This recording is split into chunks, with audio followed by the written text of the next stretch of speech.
Good evening, Canby, and welcome to another thrilling Planning Commission meeting for July 25th, 2022. We'll go ahead and get things started with the Pledge of Allegiance.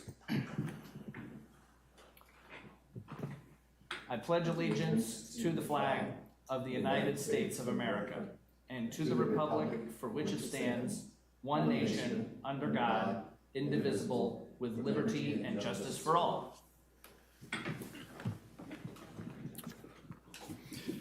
Okay, so moving right along, we're going to move into our item number 2, which is the consent agenda, which there is nothing. And from there, we'll go ahead and move into citizen input on non-agenda items. This is an opportunity for members of the public to address the Planning Commission on non-agenda items. Each person will be given 3 minutes to speak. Staff and the Planning Commission will make every effort to respond to questions raised during citizens input before the meeting ends or as quickly as possible thereafter. With that being said, is there anybody for citizen input on non-agenda items? I'm looking out amongst the throngs of people here in our audience, and apparently there's none. Chair Patton, we do have the one resident that's logged into the Zoom, so they may speak up. Yes. Would you like to speak up? I'll take your non-muting as a sign that you have nothing to say. Okay, so moving on, we'll go ahead and move from citizen input to new business, which there is also no new business. And now we'll move into item 5, which is our public hearing. So tonight there is a matter before the hearing body that requires a public hearing. Unfortunately, the applicant would like to move their hearing back. So the planning staff and the project applicant, AAI Engineering, do hereby respectfully request to continue the public hearing for the site and design review of the thermoglass office and warehouse, DR 22-06, to the date certain of August 8th, 2022. This request is being made in order to address some revisions that staff believe can be resolved administratively before presenting the project in its entirety to the hearing body for decision. Staff planner Brianna Abbott. Wait, what? What? Adada. How did I screw that up? Brianna Adada may be contacted for procedural questions regarding this request at 503-266-0686. And that's that, right? We're done? Okay, so we're gonna go ahead and close the public hearing. Now we'll move on to our next item, which I believe is our work session regarding fences. And I will pass it off to, thank you very much for coming tonight. We'll see you next time. And Ryan is here to talk some more about fences. Yes. Yes, can you hear me okay? Yes. Okay. Yes, so tonight is our second work session for residential fence standards. There's not going to be any big revelations in this presentation. This is really just more of a continuation of our discussion from last time with a couple of follow-up items. So let's see here. So just for tonight, first I'm going to recap what we talked about last time. I'm going to summarize what this body talked about last time, which I also memorialized in the memo that was distributed to you for our previous meeting that was canceled, and then the same memo was put in the packet for tonight. I will follow up on the certificate of occupancy question, and then I'm going to talk about fence standards in similarly sized cities around us, and then talk about some next steps. So a recap of the first session, we talked about why we needed to have the discussion. We talked about what's in our code now. We went through some code compliant fences. We have plenty of good examples in town of people who did comply with our fence code. And then we talked about design principles, why our code is written the way it is. And then we went through a number of fence violations. We went through a bunch of, photos of examples in town that don't comply with our code. And we talked about some pros and cons of having more restrictive versus more permissive fence codes. So like I said, I wrote a memo. This was us trying to summarize what was discussed last time. So hopefully I captured what your feelings and thoughts and comments were, and we can certainly correct those since we're talking about it again. So in the memo and tonight, I'm going to try to summarize what I thought were the consensus items from Planning Commission last time. And I think we're having technical difficulties getting Dawn back in the room. So let's, I'm going to have to leave the presentation and then admit him and then come back to it. Okay.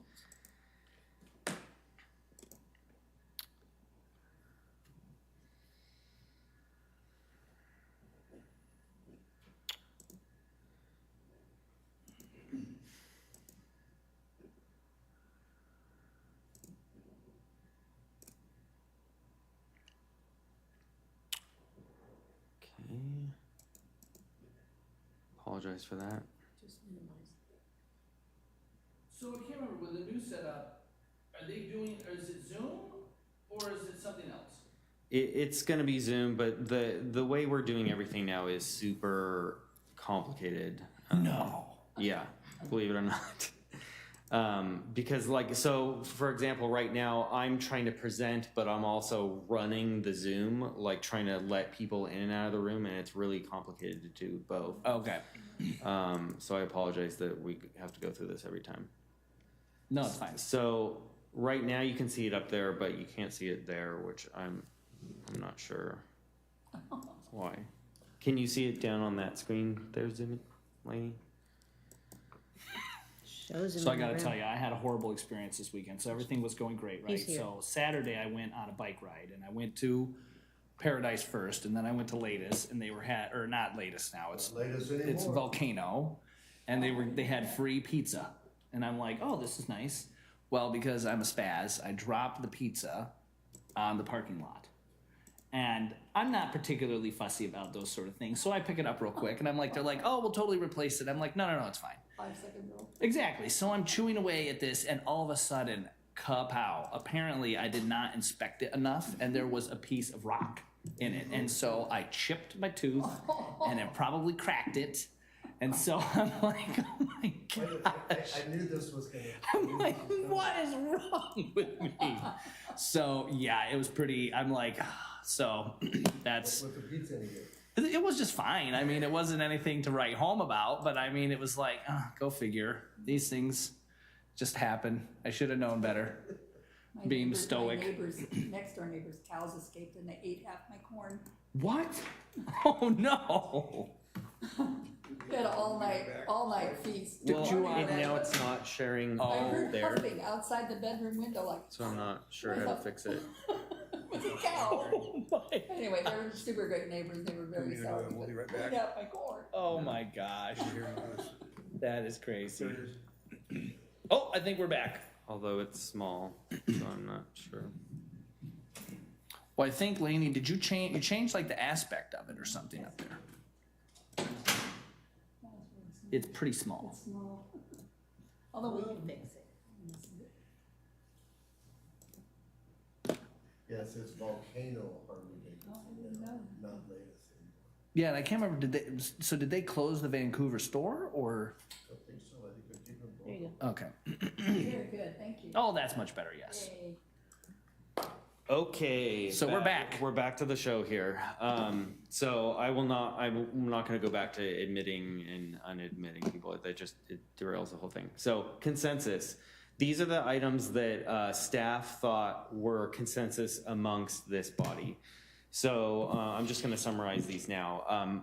First of all, I think everyone said there needs to be latitude for homeowners to realize their goals for their property, whatever those might be, while still kind of complying with or trying to consider some of the design considerations that our code was meant to address. And I think this was Commissioner Ellison's words, that the requirements for fences should be reasonable. So a lot of our discussion last time centered around enforcement. I think there's some frustration that a lot of builders and developers in town have been kind of allowed to do whatever they wanted without really any strict enforcement. So I think we heard loud and clear that we need to change that, so we're actually holding people to what they do, especially for fairness sake. And then what we also heard was especially builders and developers, and we saw some examples of this in my presentation last time, where they're repeatedly and knowingly violating the fence code and not fixing it when asked, or when it's been pointed out on site plan reviews, they're still not doing it correctly.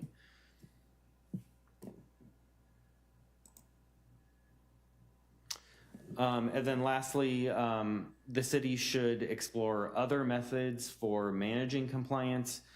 We heard some different ideas about that last time. And in general, the development standards should be clear and specific and easier to use. Staff definitely acknowledged what we have in our code now is not easy for us to use either. We have some old diagrams that are really hard to implement and to explain to people. So that's why we're looking at this issue, is it does need to be clearer and easier to use. And then I think in a more general sense, we heard that the Planning Commission does care about how the community looks. And there's obviously some communities that don't care at all, and so they don't want to have any regulations. And so I think what we heard was we want to look for some middle ground. So we're making sure we have a nice looking community, but also being flexible enough that people feel like they can use their property. So there are a number of things that the commission talked about. We talked about consistency with county codes. Obviously, they're implementing their own regulations, and we pay them in many aspects to implement what our codes are. We talked about certificates of occupancy, which I'll go into in a little bit. We talked about fences versus vegetation. I know Commissioner Hutchinson had some really good comments about this. If you have a giant hedge, isn't that just the same thing as a fence if you're blocking sight lines? We talked about regulations for specific conditions. If you back up against a major street, should that have its own standard to increase privacy in your backyard? We talked about non-conforming uses. What if you're a residential use in the industrial park and you're surrounded by industrial uses? Should there be a separate standard for that unique condition? And that's one of the things our code is not good at, is there are these unique situations where everyone's sort of being asked to comply with this standard that didn't really take into account all these special cases. We talked about levels of review. This was something the planning director has brought up a couple times before. Should we have more adjustment procedures? This is, maybe you're not meaning the exact letter of the main code, but maybe is there a way that you can deviate by so much percent, and how could we have a procedure for taking them through the process officially, so that's actually on record that planning staff allowed them to deviate, or in some cases planning commission might be the body that heard that adjustment process. We talked about enforcement. We talked about grandfathering. Obviously we have many houses around town that are older, their fences are older, and I could see our new code addressing that, like how far back or how far forward can we allow fences that don't quite meet our standard. And also too, if we have a storm right now, I think our code does address if in a storm or something, a natural disaster happens, right now we allow people to replace their fences. how they were before. And so there's different ways we could approach that moving forward. We talked about expectations of homeowners and how that's maybe changed over time, especially if people have more dogs. And then also some people have more concerns about privacy. Some communities have issues with transit people maybe accessing their property, and so that's a concern. And then Commissioner Jarosh, I know, mentioned definitions. That's definitely something we want to address when we fix this part of our code, is defining all the terms. So one of the things that came up was the certificate of occupancy question, as could this be a solution for discovering residential fences that don't comply with our code. I think there's some definite obstacles to this. It would be a huge staff investment. We get 200 or 300 single family homes come through a year. Could we really have planning staff be going out and doing a C of O check for every single one of those? That would definitely be a major investment of resources that would have to be a policy decision. It would also not address fences built after the home is built. So, many single family homes are built and they don't even know where the fences are gonna go yet. They may come 5-6 months down the road. So obviously you wouldn't be holding up their C of O for a fence that they might build later on. So those are the obstacles that staff see. And also the planning director talked to the county. I guess their code doesn't allow them to regulate fences under 7 feet. So a lot of the things that we've been talking about in these work sessions, they technically can't do anything about it, because even though they're doing code enforcement, or they're doing C of O checks for other things on our behalf, it can't really include this fence component. The county suggested that we have either additional conditions of approval, or, this is obvious because we've talked about it, more enforcement. So that was just a follow-up on that item, because that was something that had come up. So maybe in the future, if we are revisiting our relationship with the county, because we do have a contract with them, maybe someday that is something that the city might take back into our court. But like the other aspects that we pay the county to do, it's a major investment of funds and resources to take that on. You would probably need a planner or someone doing it all the time. So next, I'm just going to go through a few other cities that are near us that are approximately the same size. We just wanted to get a feel based on direction from the commission on, you guys were curious what other cities near us are doing. So I looked at Newburgh, Oregon City, Wilsonville, and Sherwood. And so I'll just run through these really quick. Most of these are kind of a different shade of what we're doing, but I'll highlight some of the differences. The first is Newburgh. They allow 4 feet instead of 3.5 feet in the front yard setback, and then 6 feet everywhere else. That's very similar to us. The exception here is, and a lot of this discussion is based on corner lots, because that's where we're having the most problems with compliance. So on corner lots, the city of Newburgh allows a homeowner to select a front. So if you are on a corner, you decide, and presumably this is where your front door and your garage are, but you can choose a front and then everything else is a side. And so basically in Newburgh, you are being allowed to box out your backyard on that side secondary frontage. And so that's a little closer to what some of the developers in Canby are wanting to do. And then like a lot of cities that I'm talking about tonight, pretty much all these have vision clearance provisions. And so that's when you get closer to the corner, you can it's even more restrictive, but that's pretty common throughout all the cities here. Okay, I guess I'm gonna have to exit again to let let Dawn in again.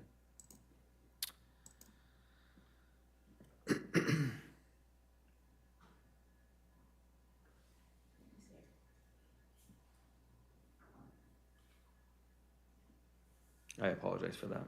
Oh, Ryan. Oh, bundle. You're fine. Don't worry about it. If this is the crisis du jour today, I think we can make it. Is this map that we've gotten new tonight the same as the one we gave? Yes, in fact, those are the exact same ones that you had last time. Yeah, I just put those out in case the conversation went there. Yeah.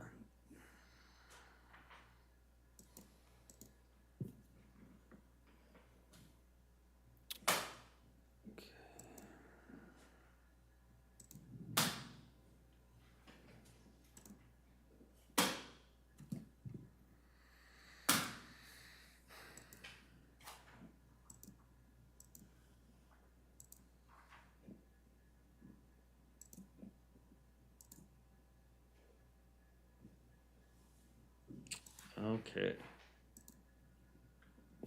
So that is the city of Newburgh. The city of Lake Oswego, they have a 4-foot max along street frontages within the first 10 feet. So this is sort of like ours, but a little more permissive. So you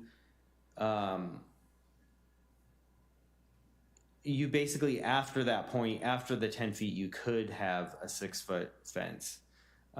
So this is sort of a middle ground that maybe this might be a policy direction that we could move closer to if that was the Planning Commission's direction.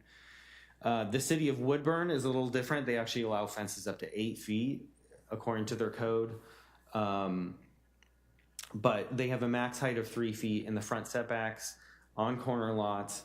And then fences above 3 feet must be set back 5 feet. And so again, this is a little bit of a middle ground because after that you could go up to 6 feet. So this is basically allowing people that you could box in your backyard on that secondary frontage, but it would have to be set back a little bit. The city of Sherwood, this is similar to ours in that that shorter height in the front is 3.5 feet. That's exactly what ours is. Again, 6 feet beyond that, the same as ours. And then like the other ones, you have to be set back 5 feet and then you can go taller than that. City of Wilsonville is surprisingly the most permissive out of these ones. And you can see this is a diagram from their code, and this is actually exactly what a lot of the developers have been doing in Canby. And you can see that when you have that corner condition, they're allowed to go 6 feet, even though they're right along that public secondary frontage. They're allowing the 6 feet all the way around until they get to that front setback. And so that's what that front hatched area is they still have to step back down. So this is closer to what I think a lot of the builders in Canby have told us they want to do, because this is basically allowing, for example, if you had a big dog that you are afraid of it jumping over the shorter fence, in this case, you could have that complete corralled area around your house. Oregon City is really interesting. I actually want to follow up with their planners. I wasn't able to get in contact with them. This is the most restrictive in that not only can you only have 3.5 foot fences in the front setbacks, which is like Canby, they also say it can only be 3.5 feet high within a 40-foot public right-of-way setback. And that just every right-of-way, there's a 40-foot setback. But if you look at all their new subdivisions, they don't comply with that. So it doesn't appear that they're enforcing that. And there might be some story to that. I'm not sure what that is. But the summary here is that the cities around us are doing similar things. They are treating corner lots differently. except for Wilsonville. Wilsonville is interesting in that they have a lot of master plan communities, and so there's a whole other layer of to design, and that's maybe why their general residential fence code is a little more permissive, because when these master plan communities come through, they're doing things a lot differently already.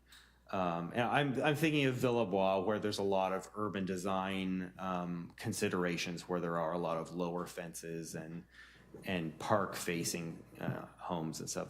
Commissioner Penn. But in that scenario, after the development has been put in over a period of time, essentially, if someone was to do something with their fence, then it would default back to the other code, correct?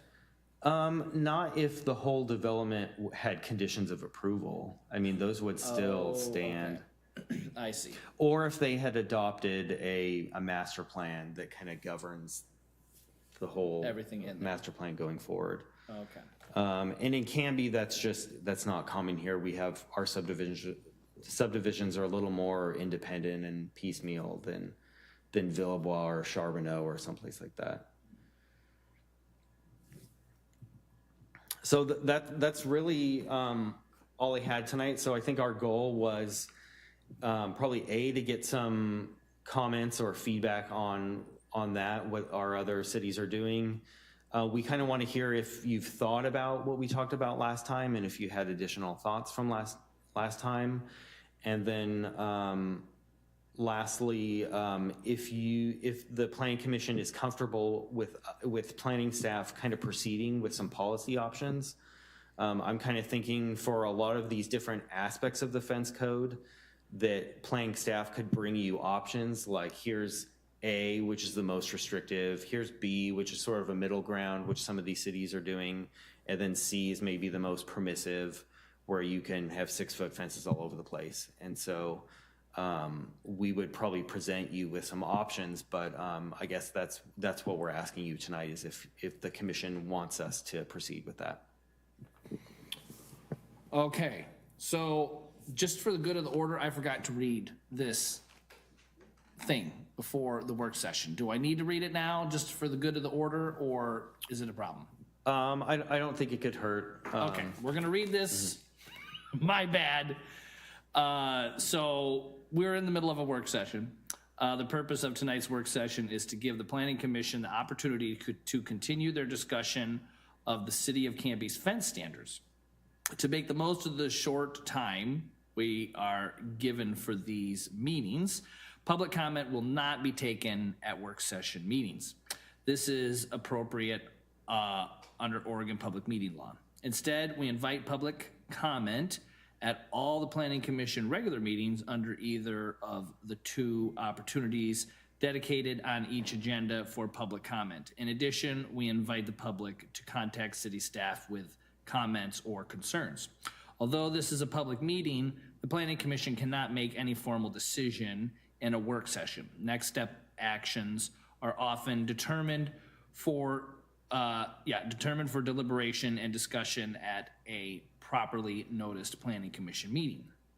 State law requires local governments to notify the Department of Land, Conservation and Development, the DLCD, at least 35 days prior to holding the first evidentiary hearing. Bam. Thank you, Chair Pedden. So that's consistent with what we just went through, which is this is just an ongoing discussion. No decision is being made. And this is just a discussion item for the Planning Commission. Perfect. So now we'll go ahead and have a chat. And we'll start over here. Anything from this side of the table? Is solving this issue, is this something that is in the interest of the council?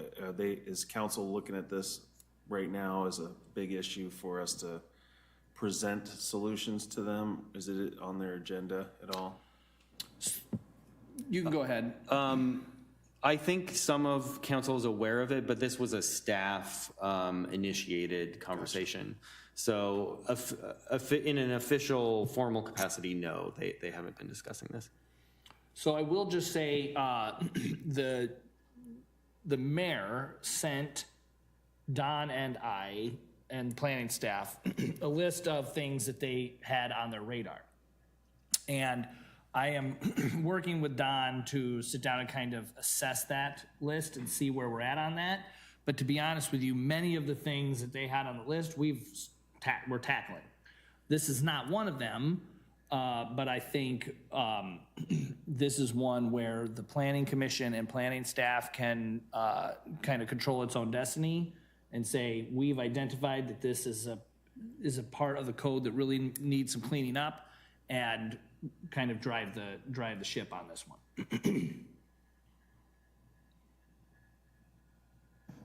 I guess I have a question out of ignorance. Is there a separate standard for the industrial overlay area? And if so, are we addressing that too? There are fence standards for non-residential areas. We just haven't been covering that really because we haven't had any issues there. They are allowed in like in the industrial park, they're allowed to go up to 8 feet. So it is higher. But generally with those non-residential projects, we haven't really had issues. Okay, thank you. And then, what was my other question? Well, I can't remember now. But we'll come back to you Thanks, because you'll sorry. remember. Okay, thanks. Commissioner Ewert? Okay, I don't have any real great problems with what you've got laid out here. I think that the corner, 3.5 foot fence on the corners for a corner lot is important. You know, I did a fair amount of driving around town looking at,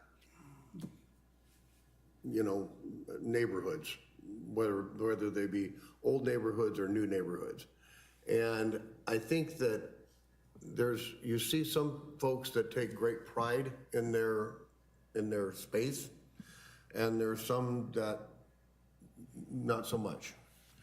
And I think that, you know, I've never really been a big fan of fences. I don't really think that they don't add that much to a neighborhood.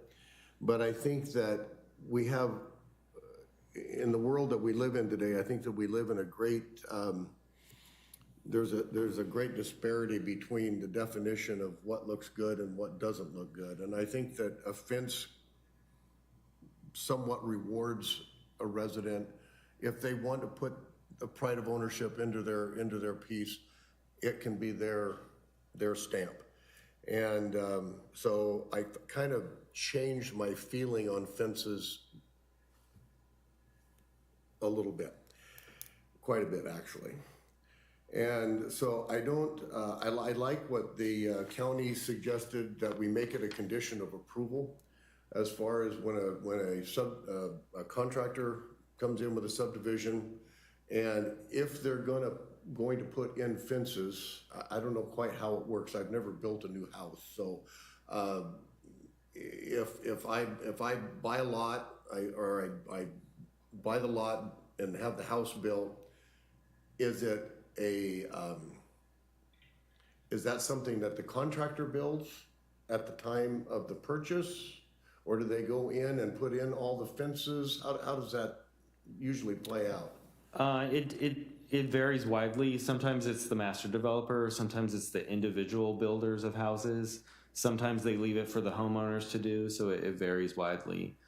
But we try to keep fencing out of the conditions of approval generally because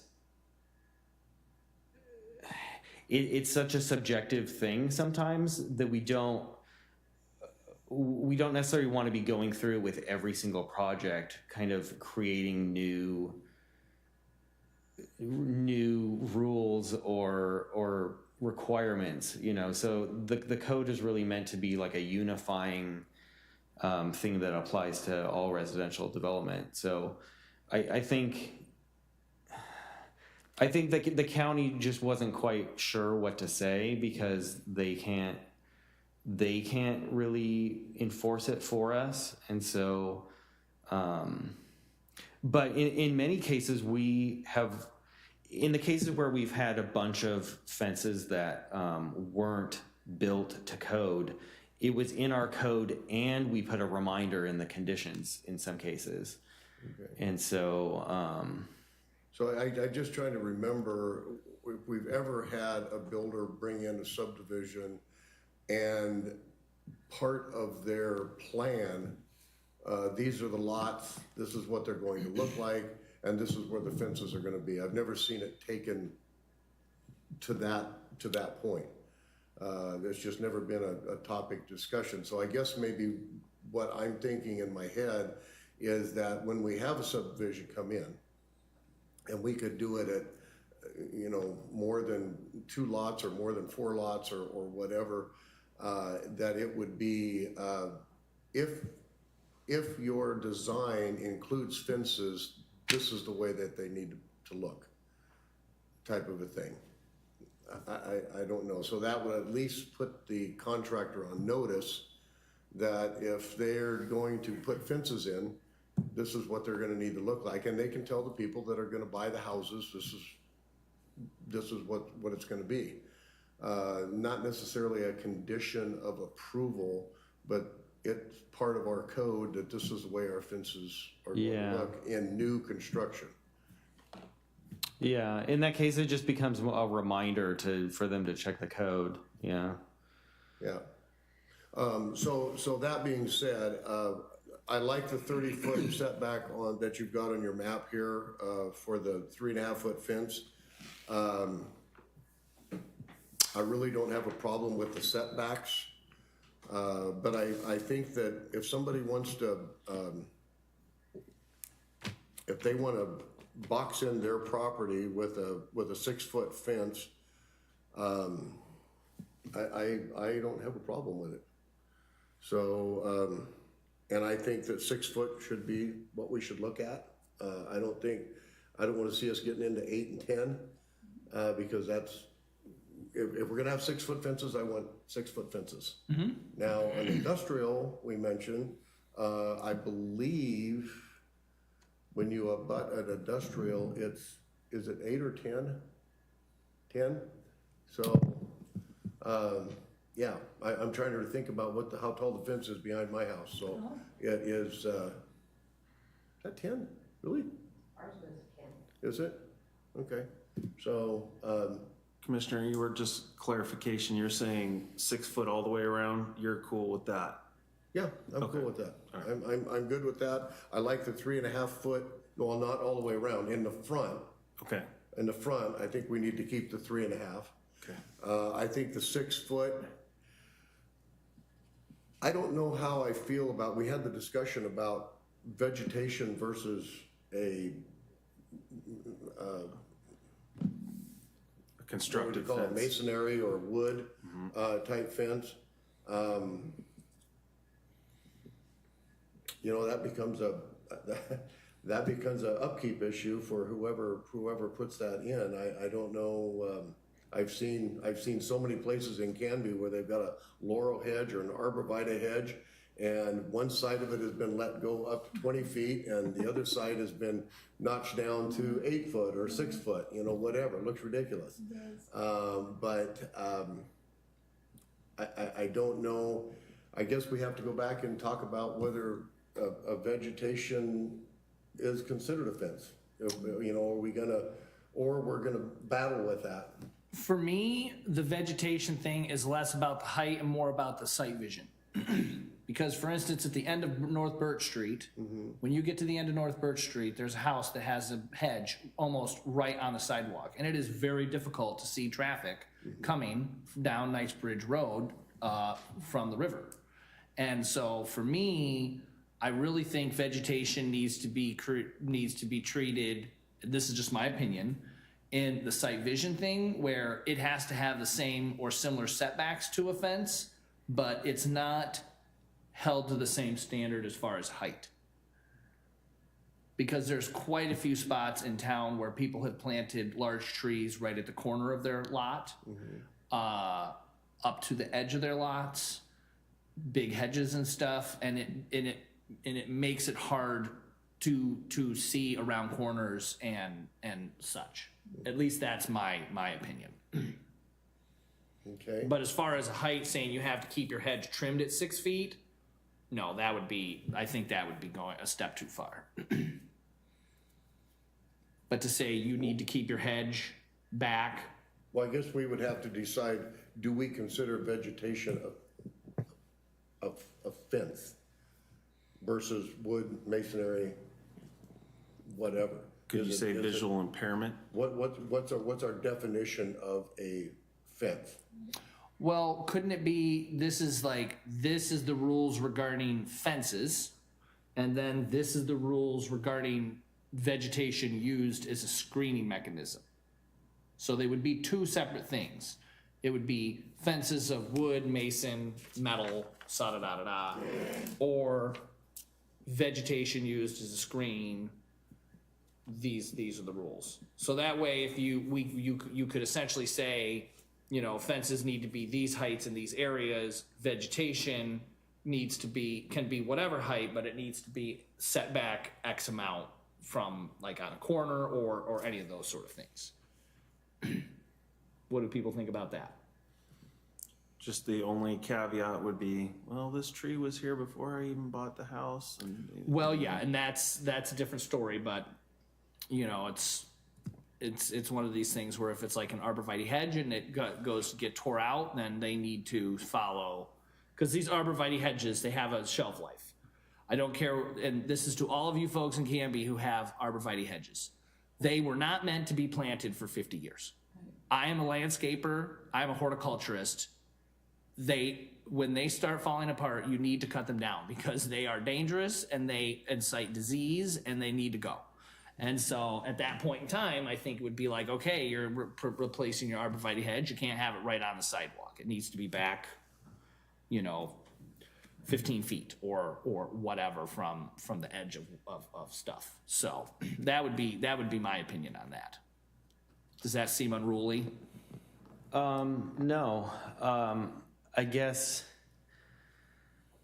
there's a lot of aspects of fences versus vegetation the same because they both have the capacity to block views or ruin sight distance or something like that. What's different is fences could conceivably be reviewed by staff or someone at some point, but then vegetation, it would have to be a purely enforcement thing because there's nothing that's ever going to come across our desk that shows where people are going to. And I don't think anyone would want us to be being the vegetation pull a permit police. to plant shrubbery? No. Yeah. But I think if we had a code that said this is the rules in planting vegetation within a site area, if there's a code enforcement agent that's going around and they see someone redoing their lawn, then maybe they should just stop and say, hey, just remember to check this stuff. And if they go by the next day and they're starting to dig holes right along the sidewalk with arborvitae sitting next to it, they could say, you can't do that. One thing that I've learned in volleyball officiating is you be proactive in your officiating. Don't wait until someone has broken the rule multiple times. You kind of say, you really can't do that. Let's clean it up. And I don't think that should be a problem. So maybe we should look at fences. Yep. Wood, metal, masonry, and then if someone's going to do a site, I'm going to say site obscuring, a visual type of hedge or whatever on the front street Yeah, so it would. places, maybe then that's what we should address, not necessarily vegetation And like the on backyards. the inner property lines. Yes, exactly. So we should have one piece of our code that talks about vegetation on street frontages that is used for visual impairment or whatever. And then also have a rule for street fences, masonry, brick, metal, whatever. So two separate things. That way our new code enforcement officer will at least have some some type guidelines. of traction to go and talk to the situations that are dangerous. We talked about last time, people backing out of their driveways when they have hedges that are right up, and it's a dangerous situation. So, no, I'm on board with that. Can we restate again, just so we define where the measurement for the setback is? Is it front of curb? Is it back of curb? Property line. Or property line? I think that's something that we need to define. 'cause we Right, don't right really now have it's that property defined right now. line. Right now it's property line, and so does create some gray area because the property line, it sometimes it's back a sidewalk, sometimes it's the middle of the sidewalk, sometimes it's in the street. And so how something functionally looks like a fence or vegetation can be totally different from one street to another based on where the property line is. So it adds a whole nother dimension of ambiguity, kind of. And not to be a devil's advocate, but I happen to be wanting to build a fence here pretty soon. And I have one around the property, but in my situation, and I've seen other corner lots that have this same kind of situation, you've got trees to work around, and the sidewalks have been shapen around the trees over the years. So if I measure from back a sidewalk, let's say in one area, I'm going to gain a couple of feet because they bumped it out around the old trees that have been there for 70 years, versus like say the driveway apron, which has a different elevation, but there's really no reference point for where your property line falls exactly in there. Well, rather than going property line, maybe we should go, is there a setback? That's, yeah. Maybe we should go with setbacks versus property lines. Well, that's what it is, a setback from the property line. Right now. What I think would be cleaner is edge of curb. Yep. The curb is that is where your property really meets the road. And so when you're backing up, like if you say edge of curb, because the curb, even for those trees, the sidewalk, because the problem is that the sidewalk requirements have changed over the years. So at one point in time, they wanted the sidewalks right up next to the road. At another point in time, they wanted planter strips and stuff. So the sidewalk varies. What doesn't really vary is the curb. Well, so you're absolutely right, because on Cedar, there's some of those houses that they have a curb, but they have no sidewalk. Yep. It's just dirt right up to the curb. Yeah. So that makes sense. So I think if you went from like street edge of curb, so that way it's like, oh, well, do I go from my side of the property side of the curb or whatever? No, street edge of the curb, back would probably be the most clean way to do it. What do you think, Ryan?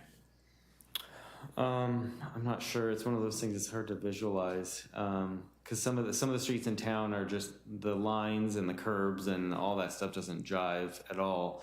And now that I verbalize it, I see what one of the complications could be is that many neighborhoods in Canby, the street is not built out to its actual cross section. So there's a lot of streets that, it's a local street, so it should be 36 feet or whatever, but it's actually 26 or 28 or something. And so the curb is really not in the right place. And so if you were building fences so many feet from the curb, well, that could be within where the street needs to be or the sidewalk needs to be in the longer run. It would prevent the city from actually building sidewalks in some cases. But, okay, follow my train of thought. In most scenarios where we're talking about this, these are like oddball lots. So like, for instance, over on North Redwood Street, there's mostly a road and curbs on that street. Every so often there is a house that goes out. Technically, they can look at the edge of their property and see where the curb would be. Right? Yeah. So I don't know if there's a way to say edge of curb or edge of proposed curb or something like that. Well, I think- But we're I think saying that setback. verbiage is edge of proposed curb, because if, let's say we get a grant and we go and we we're going to Sidewalks. put in the sidewalks, Yeah. we're gonna put in the curb, we're gonna widen the street, we're gonna do that. We shoot for all of our streets to be that way. I think that if somebody were going to build a fence and they went to the city and Ryan was sitting at the desk on that day and they said, we wanna build a fence.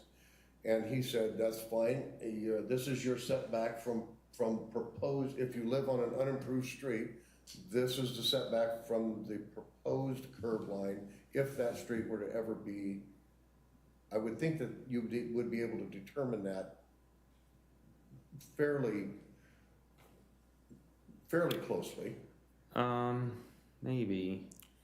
Yeah, there's a lot of streets in town, like I wouldn't be able to say offhand what street section it's supposed to be. You would have to go find out what is that street supposed to be in the long run according to our transportation system plan, and then start measuring outward.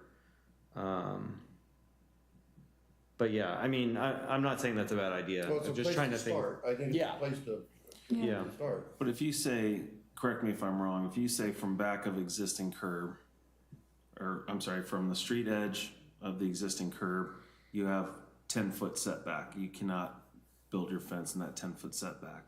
I mean, would that not be a pretty good catch-all for any future sidewalk improvements, being the fact that they're 6 foot, or does that cross over into what you're saying still, which is the street might eventually get widened at some point? Yeah, I'm just trying to think of the potential cases.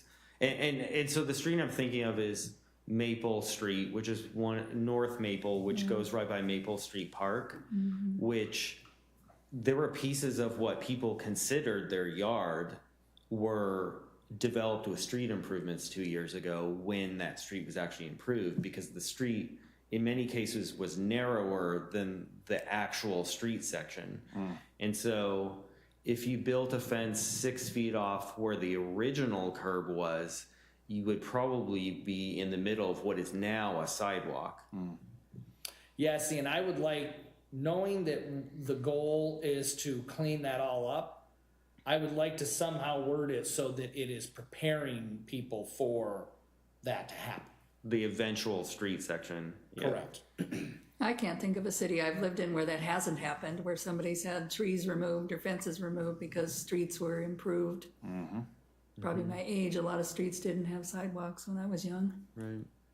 With the transportation system plan, will that show what streets need to be widened and like what those streets will look like in the future?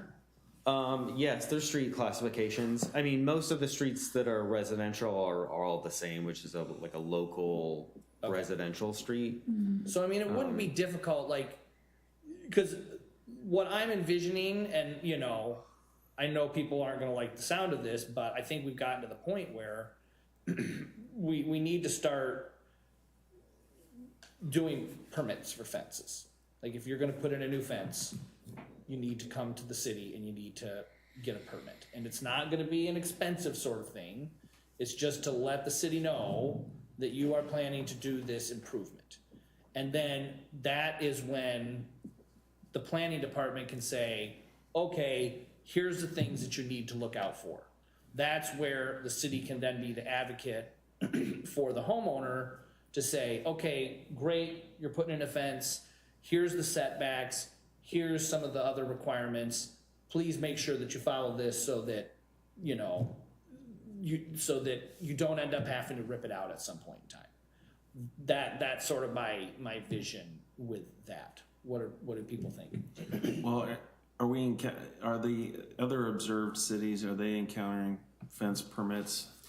Or is it just, do they just have the standard? Some do and some don't. Okay, so it does exist in the realm. I think it was Woodburn. Yeah, the city of Woodburn does have a fence permit process. Because I was surprised we didn't when I went to build mine. I called specifically because I was like, oh, I'm gonna have to get a permit. Nope. And instead I got great guidance, and I got this very same map, and I had to draw my own map, and they had to compare them, and then it was all over the phone, but Yeah. it was good. I mean, I think that would be a good forest service for the community, right? Because I mean, right now they can just do whatever and they don't need to, they can try to look it up or be confused. Whereas if they, they have to come in for a permit and the city's like, hey, bring us in like a rough drawing of what you're planning to do and we can look at it and see if it's going to work. Yeah. Oh, sorry. It really doesn't even have to be a cost thing, does it? There probably should be some fee because the city council is very much about capturing the cost of doing business. And so even if it's just, even if it's like $25 or something. $10 or some amount. Well, all we're looking for is the accountability to kind of rein in the whole fence thing. Yeah. So that we at least know what's going in. I mean, not that we need to be in people's business. Yeah. We just need it to look right. Yes. Uniformly throughout the city. Yeah. And so, I guess that could be in like the meal options is like one option would be no permit. A second option would be a permit without a fee. And this is like hypothetically how much staff time would be. This is how much would be eaten. And then, this is an option with a fee. Right. And full disclosure, we've been raising our fees because some of these things actually take quite a bit more staff time than you would think. Yeah. And the closest equivalent is probably sheds. We have a step up system of setbacks for sheds. 75 to 80% of them that come through, they don't meet the requirements. And so it requires 5 or 6 emails back and forth, 5 or 6 phone calls. And so I'm guessing that's why we haven't had a fence permit is because, yeah, they're quick to do if they do comply, but if then they don't, it's a significant sink of time to go back and forth with people. And that's not to say that we shouldn't do it, but it's a consideration. Anything like that takes time. Yeah. Well, I mean, the caveat to them is that you either clean it up or you're out there with a chainsaw chopping it down. Because when I was doing my garden tour, someone came through. Yeah, I heard that And they person. were like, yeah, I got blown in and I had to go out and cut the fence, and then they came out and measured again. It was still too high and I had to chop it down some more. So if we can avoid those sort of things, it might, it could save. I see it saving the city money in the future of, when we do street improvements and stuff, then having to battle it out with them about, their fences in the way, and then the city has to pay to fix their fence and all those sort of things.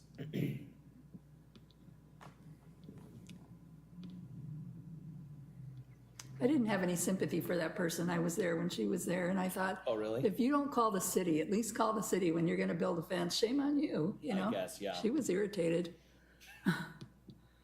Another thing that I think we need to discuss, and this has come up, is where the 6 feet start. Oh, God. Because this has been one that Don has talked about. And I ran into this at where, when I was redoing my side fence, when I started pulling my fence down, I had built like the soil on my side at the highest point was almost a foot higher than my neighbor's. And so Don had said that he has run into this where people are like, well, I built a retaining wall and now I'm going to put my 6-foot fence on top of that. So I really think we need to clean up some definitions to say, it's 6 feet at like the highest grade point between 2 property lines or something along those lines. that should be simple enough to do. Yeah. Another thing that I would like to see for continuity's sake is for folks that have a particular grade, and we kind of talked about this last time, is that there's a percentage of wiggle room. So like in some cases, like, okay, my fence is 6 feet at the highest point of my property. And if I take that same line all the way to its maximum, it's actually going to be 6.5 feet in the front. So at some point in time, I have to step the fence down. And then that can look funny. So it might be good to have a little bit of wiggle room to say that, for continuity's sake, there's like a certain percentage, like 5 inches up or whatever, in an effort to keep that sort of level. And given that, I mean, you could also have a situation to where at the highest grade point, it's 6 foot, where they get it out to the street, and that fence is gonna be 8 feet. 8 foot tall, Well, see, that would be different. 10 foot tall. So if it's gonna be 10 foot tall out there, there should be a step down. But, you know, or if they come out and they measure it and you've put your fence in and now you're like you're 2 inches above where you were supposed to be, just because you mismeasured your post, that person should not have to cut that fence down 2 Right, inches. like you said, That's a percentage deviation approval. correct. Yeah. Yeah, I think would be something good Yeah. to bake in.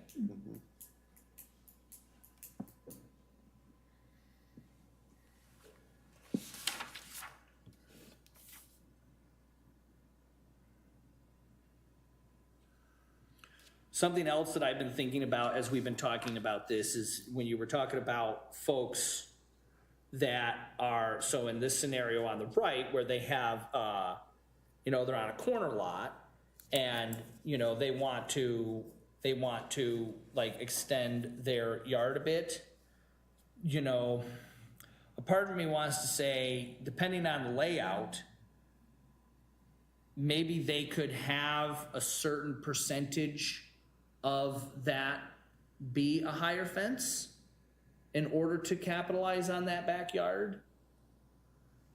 Do you know what I'm saying? So like, let's say in this scenario, their driveway is like in the front where it says setback. And then up here, they would normally have to have like what would this be, a 15-foot setback, where it has to be 3.5 feet. Maybe in order to capitalize on that, we allow them to have, not as much of a setback, and allow that fence 6 feet to come down a little further, but not all the way to the corner. Well, No? I don't agree with that. Okay. Because you don't want a 6 foot fence next to the driveway.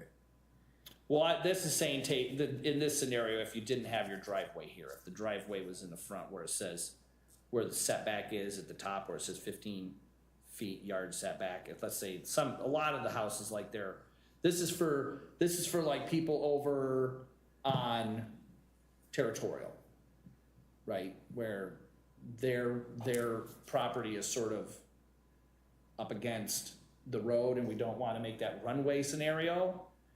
Whereas it's like, okay, technically none of this fence, because I think in that scenario, those fences are 6 feet tall, but they're right at the edge of the sidewalk. And that, I have not taken a tape measure out there, but I don't think that's 15 feet. So in that scenario, be like, hey, we understand that you want some privacy in your backyard, but we need to break this up visually. So half of that area you can have, I don't know if this would look weird and choppy, but half of that area you could get a variance to put a 6 foot fence, but then the other part of it needs to be the 3 feet or whatever. So that it's not a runway, so that it's broken up visually. Does that make sense? Or am I being fussy? You can say it. it's a little fiddly. Yeah. I'm not saying it's, anyway, I agree with you about the runway aspect.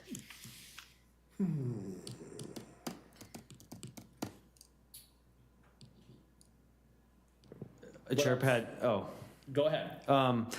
I think what some of these other cities are doing might be trying to address kind of what you're talking about, which is you're still not allowed to have full height fences all the way up to the street or the sidewalk or whatever. You're still needing to be 3.5 feet when you're really close, but unlike in Canby, you can get as close to 5 feet away on those side frontages with the taller fence. And so if you're wanting to go all the sidewalk, you're still going to have to step down, but this is allowing that you could sort of box in your backyard, but it would still have to be set back a little bit. Okay. So I don't know if that makes sense, but I think that's kind of probably where these other cities were, what they were trying to do was. Yeah, just forget I even said that train of thought. Just ignore it. Check. I like the other one, I can't remember which city it was, though, they had, like, you could define your side as your front yard and be treated that way, right? And I thought that was an interesting idea.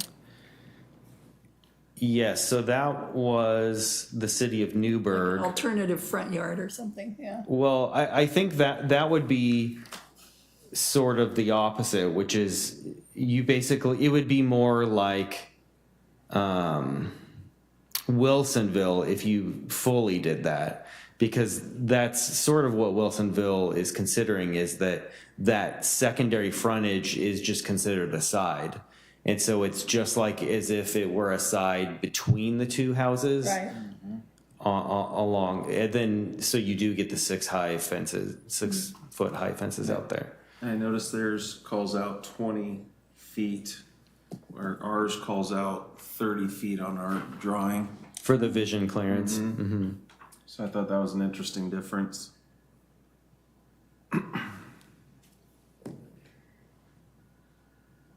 Oh, on the corners. Yeah, because I don't see the problem with the 6 foot on that side, especially if we're requiring that corner setback like it shows in the drawing. Ours is a little more aggressive than theirs, but I don't know. So you're saying that it would be okay to have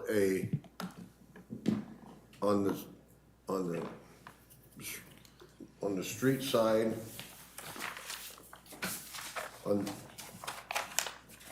you're saying it would be okay to have a 6 foot fence along here and on this angle? Negative, up to, not to exceed where the angle should. Up to the angle, Yeah. Yeah, okay? along the side. If they're defining the side with their driveway as their frontage. Okay, so then so then this would be, Yeah, that would get tricky for the person next to them, because then they would have trouble seeing to get out of their driveway. yeah, You still, well, I'm just saying in terms of the front of the house, you'd still have to drop down to the front. In this particular drawing, it says the street's right here, off to the side. So forget the driveway for just a moment. I'm just talking corner lot. Let's assume the driveway's out toward the top of the drawing. If you're coming down, like for example, my house on Douglas, I'm coming down. I was told by the city I had to be 15 feet back from the back of curb. That's why I'm asking clarity. Yeah. on your corner, On my corner, Okay. and I had to be a certain amount. Yes, it was just 15 back. I have an alley behind me. They didn't care about the alley. What they cared about was how far forward toward Douglas I was going to be. So they wanted 15 feet from back curb. I went 16 just to be safe.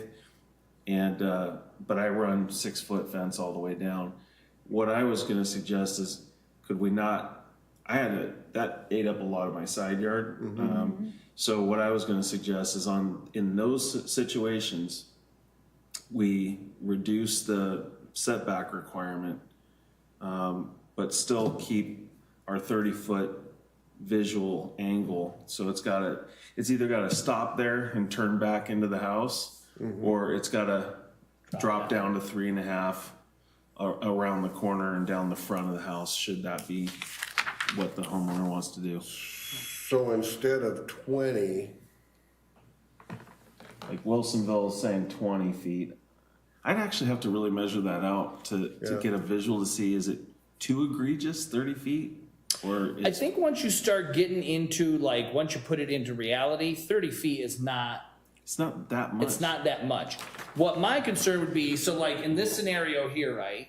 So it would say, okay, let's say this person is claiming this side is their front. And this side is now they can put a 6 foot fence on. If they do that, they would bring the 6 foot fence up to here. Right. And then all the way over to the 30-foot setback. Yep. Well, now this person has a problem with the clearance on their driveway. So what you could possibly do, and this might be fussy, is to say, okay, we're going to allow you to, if you've got a lot like this, we're gonna allow you to choose a front and a side, but you still have to leave, it doesn't have to be a 15-foot setback, but it has to be like a 5-foot setback, or something along those lines. So that way there's still a line of sight for people coming out of their driveways and stuff. That makes Yep. sense. Does that make sense? So you have Ryan? a. Yeah, so that's what those other cities are doing, basically, is that so if you look at this one is Wilsonville that's up on the screen. Yeah. So that's the least restrictive. You've got a 6-foot high fence all around that corner lot.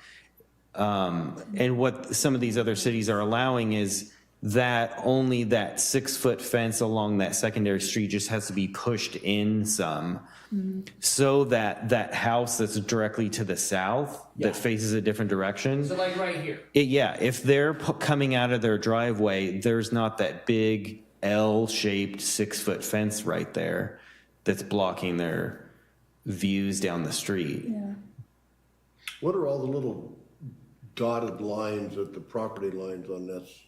These are designating the vision clearances. Yeah, but what about, So this is 10 feet The apparently. vertical and the horizontal. On the two houses on the top, the long line, that's their front setback. Oh, oh, okay. Because those two driveways on those houses go north up to that other street. And so if you'll entertain this, I will actually go back to my presentation from last time, which I think kind of addresses this issue. Let's see here.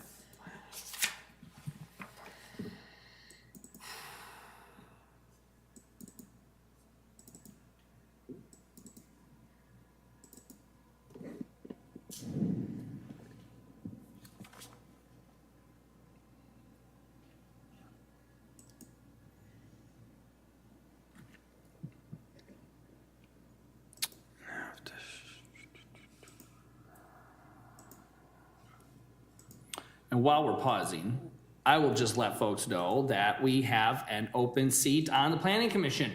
So if you are interested in being part of driving the bus here in Canby for things like this, please reach out to the city recorder, or you can sign up online and send in your application. And we would be happy to interview you as a potential candidate to put forward to the city council for consideration.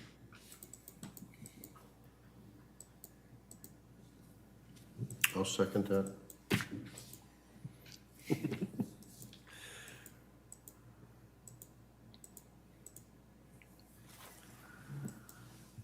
Forgive me while I You're fine. scroll over here. This was that example that I had given. So this was from the presentation last time. This was a house that it was newly built in Canby. The far left is what they did, which is not allowed. So that secondary frontage that's on the left is boxed out with a 6-foot tall fence. And then I had showed on the other two figures are what they could have done. yeah. Which is under our current code. So the first one is those yellowy green lines it's a lower fence that would have been allowed. And then the one on the far right is if they had pushed the 6-foot tall fence all the way to the edge of the 15-foot setback where the house continues. So now what I'm talking about is sort of a middle ground between the first one and the third one. So basically you would be allowed to potentially have the full height fence on that secondary frontage. It wouldn't be allowed to be right along the sidewalk like on the far left, but it wouldn't have to be pushed all the way to the full 15-foot side yard setback.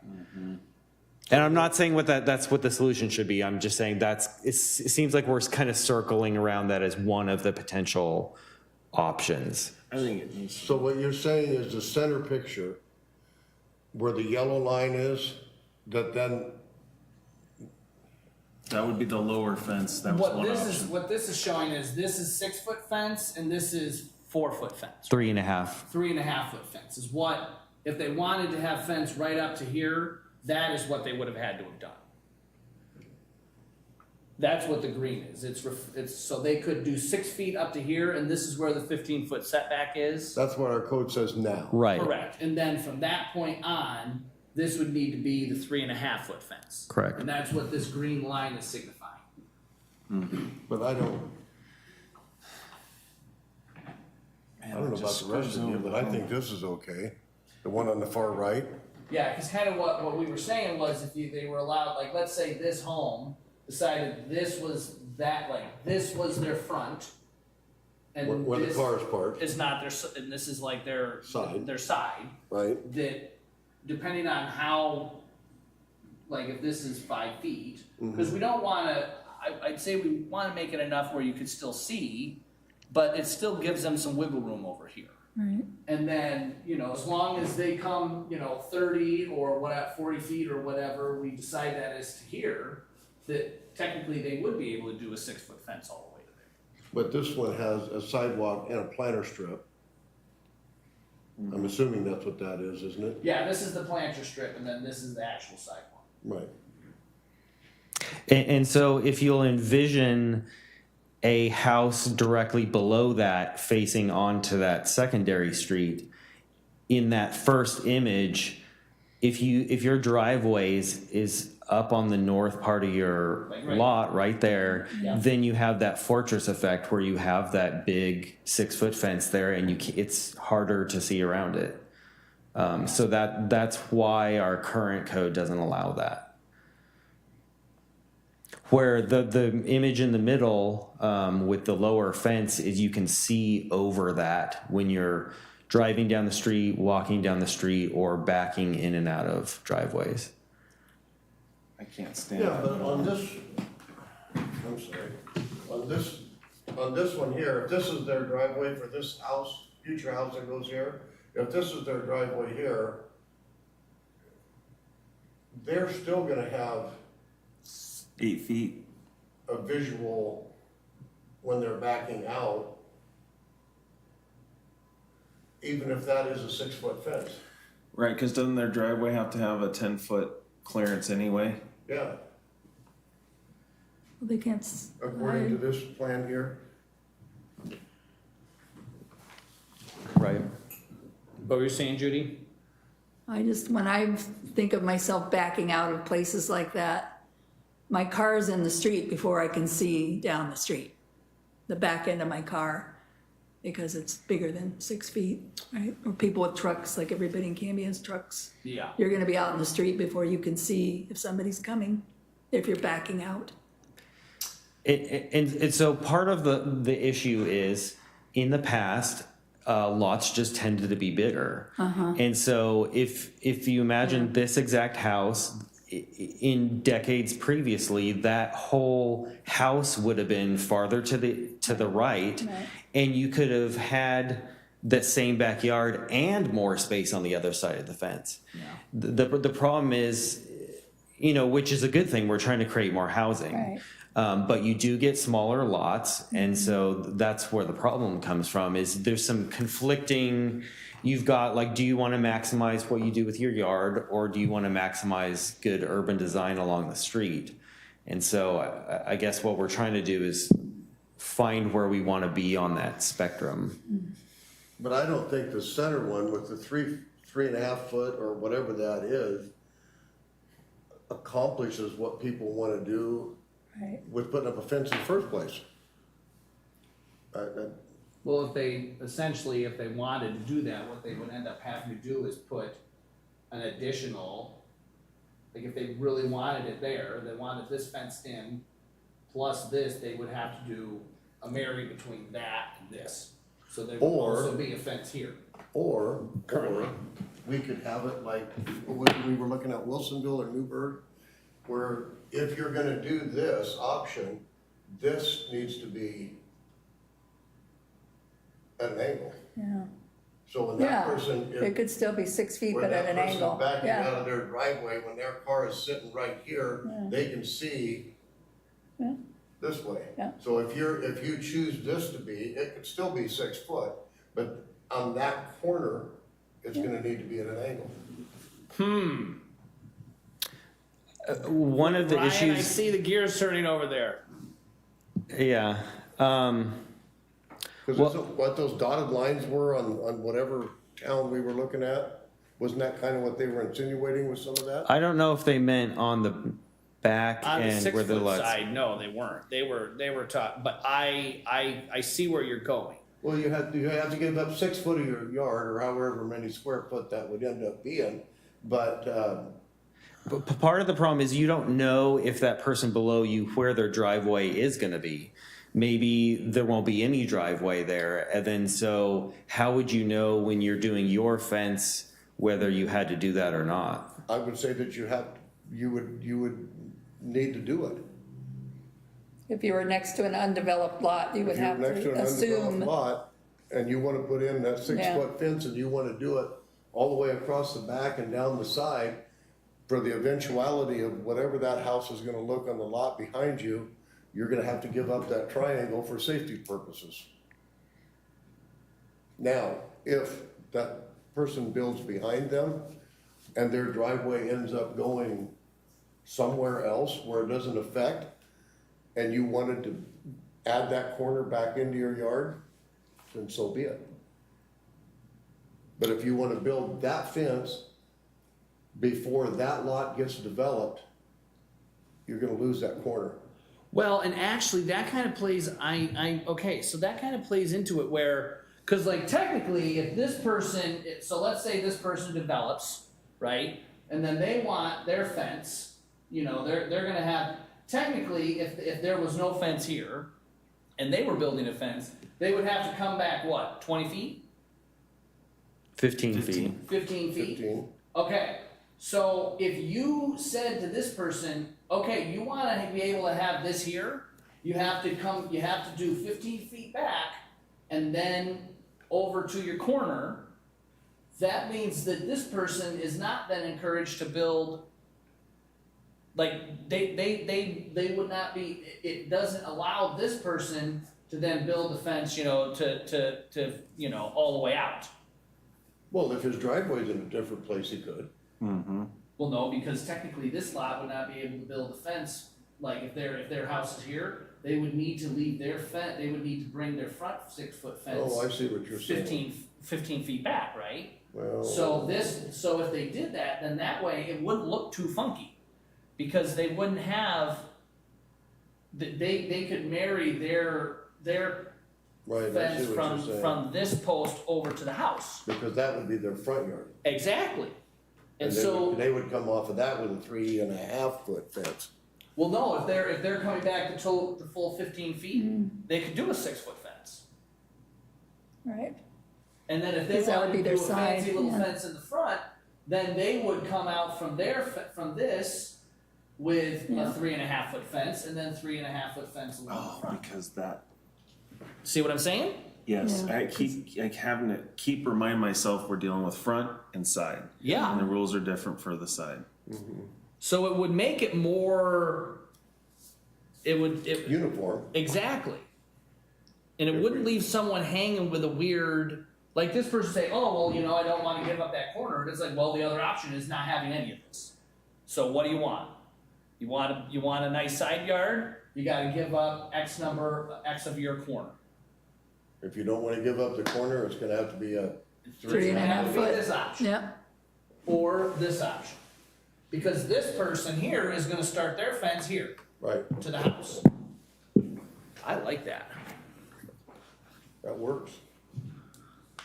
Are we allowed to like do that right now because we're in work session? To say that's kind of a good idea?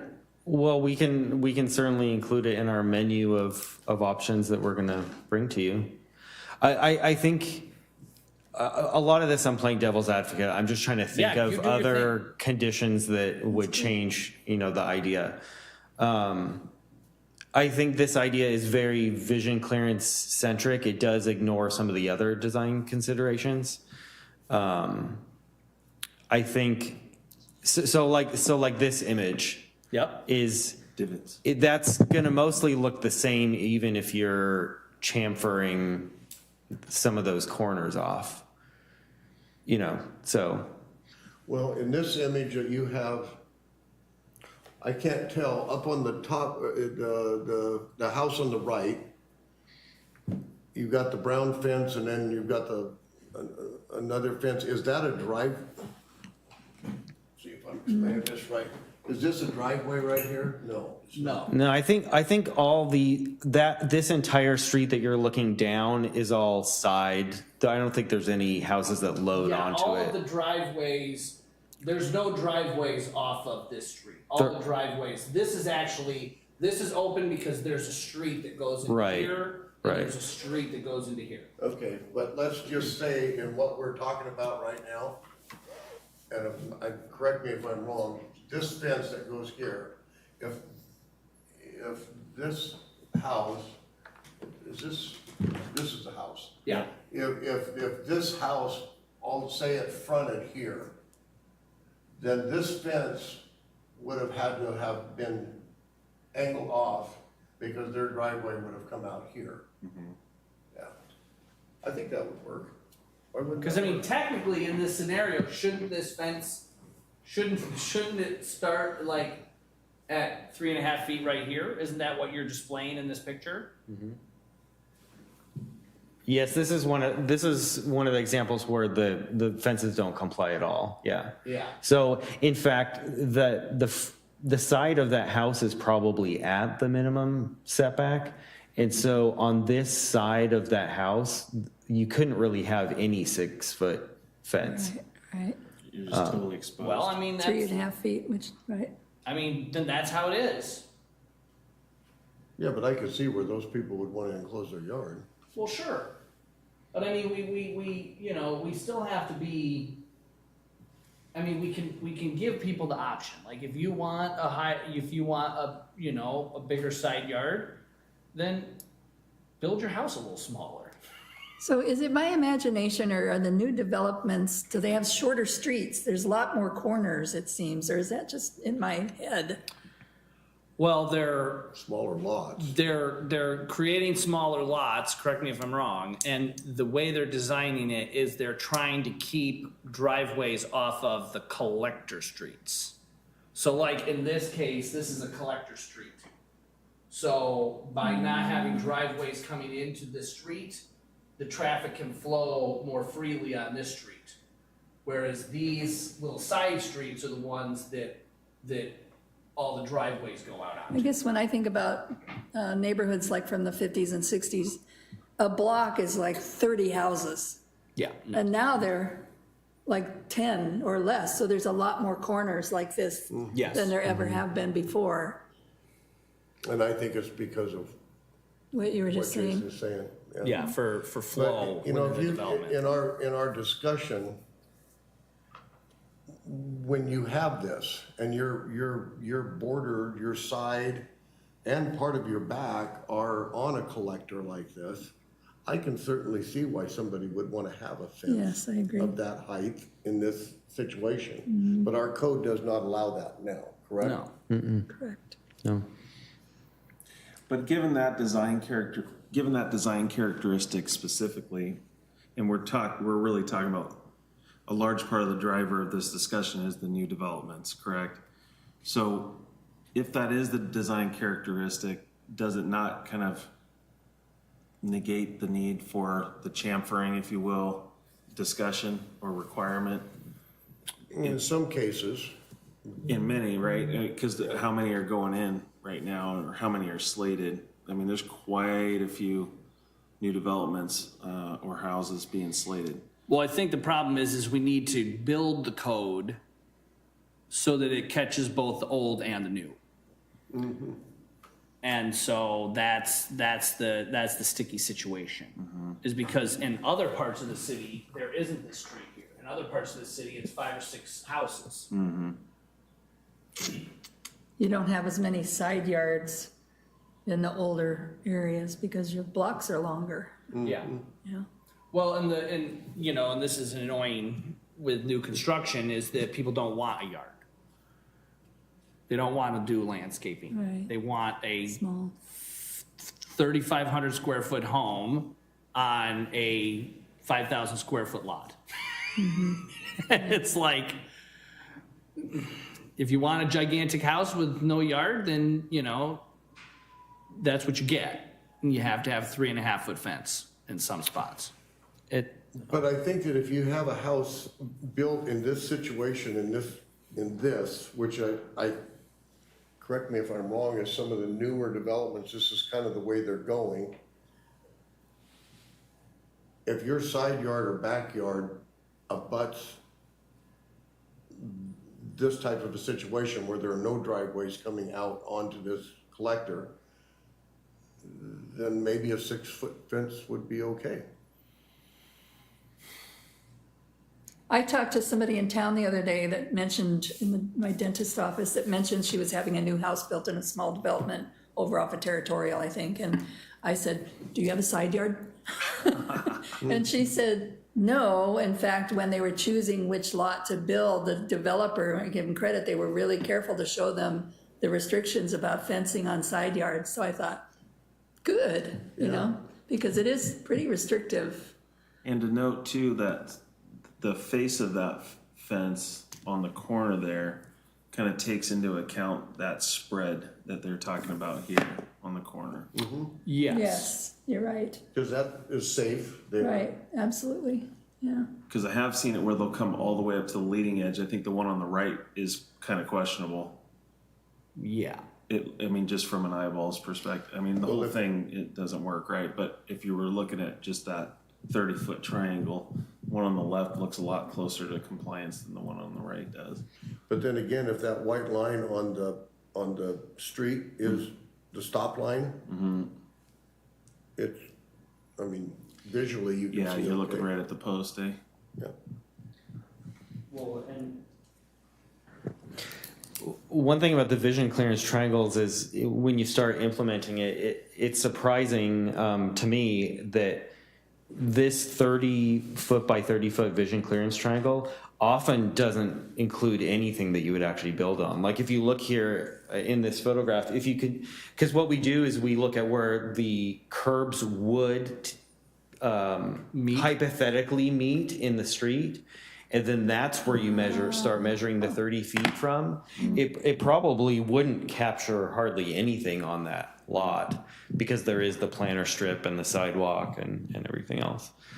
So that often doesn't become too much of a driver, but you know, every lot's different, so it just depends. But going back to what you guys were just talking about, if we were to go to where this was allowed, where the 6-foot fences could go all the way up to the sidewalk like that, what you would want to consider is what Commissioner Ellison is saying is where along the house would it need to die off at? So like these two, you can see both are set back beyond the front setback of the house, but one is more than the other. And so that would have to be another standard we would probably want to define. Would you do it in conjunction with the house, or would you do it in conjunction with the corner? So in this scenario, it's like 30 feet. In here, it's like 30 feet back, you need to have a 2.5 foot fence, right? Would you say if you want to bring your 6-foot fence all the way up, it would need to be like 40 feet? They couldn't put a 6-foot fence there. No, but what I'm saying is, like in this scenario, like let's say this house here. Right now it's saying that we go 30 feet to here, and then we draw a triangle, and this needs to be 2.5 feet, right? Right. What we say is, with this, rather than saying you have to come 10 feet off of the front edge, leading edge of your house, we say for the 2.5 foot fence, it's 30 feet to here. For a 6-foot fence, it's 40 feet. So that way, instead of going off the house, which can vary depending on the builder, we're standardizing it based on the frontage The lot, on the lot and its curves. See what I'm saying? You can build any That kind of makes house a lot of you want sense. to in there, But if you're gonna put a fence around that house, this is where it's gonna need to be. Yeah, so if like, let's say this house was, set back a little further, maybe that 30 feet would connect here. But in this scenario, it might actually be back here. And on this house, it might be just like 2 feet in, because these houses are built differently. So instead of making it based on the house, it's from here back to here. Well, I think that whatever we do, I think you're right. I think it has to be based off what our curb is, what our Yeah. street is, what we know. And then you can build whatever you want to in that, but this is the way it's gonna have to look in the end. And I think we're all in consensus so far, front of curb or curb, street edge curb, that's kind of the defining, when we say front of curb, that's what we're all thinking. Yeah. I think that's the only way we're gonna rein in some of our areas that have gone decades without any curb sidewalks or anything. That's the only way we're gonna be able to Fix it. start beginning to put that in. What do you think about that, Ryan? I think staff should probably look at it. Okay. There might be aspects of it that I'm not thinking of right now, but that's definitely one of the things that we should look at. Okay. I think a conversation with, would it be Public Works? And, when we have these areas that we don't have sidewalks and curbs and whatnot in, if you were going to develop that street, where's your center line at? And what's that gonna be? Right. Now, granted, we don't know what's gonna be collectors and arterials or whatever, but I think it would have to be based on what it is at present, because that's where the people bought their house, was on that street, so. Right. Yeah, I think we would definitely have to loop in Public Works to that discussion. Is this also a topic that the Traffic Safety Committee would be interested in? Yeah, We probably. touch base with them and, I don't know, have a combined work session with them maybe? Yeah, I like that.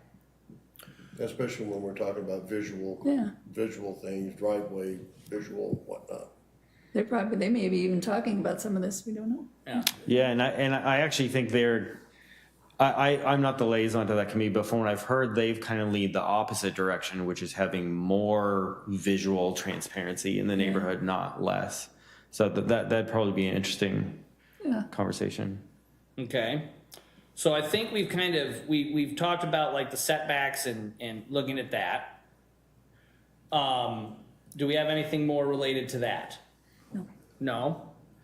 Now, another thing is materials. Do we want to dive into materials of fences at all? Yes. Okay, we got a materials dive. What are your thoughts? I'm thinking if my neighbor put up T-posts and a tarp, I don't want that. That is. And there's a wise. house on Ivy that has T-posts and then those rolly bamboo shades all the way out to the street, by the way, but that's not, no. Okay. When you were looking through the other cities' codes, were there things that related to materials? I didn't look at that super closely. I know a lot of cities prohibit chain link fence. That's probably the most common one I've seen. Really? Wow. That surprises me. But Ones I've most seen are green space ones where they're like out the back and it's like up to green space. I've seen rather tall chain link, usually black, on the back, but never the front. I've never seen that. And we don't want barbed wire. No Constantina wire? Razor wire? I know. I just took out a bunch of old barbed wire. But yeah, I think maybe something discussing the permanence or the substance of the materials. Or just prohibiting certain things. Okay. That might be easier than saying, wood, metal, I don't know, maybe just prohibiting some materials. yeah. Well, the problem is if like some of those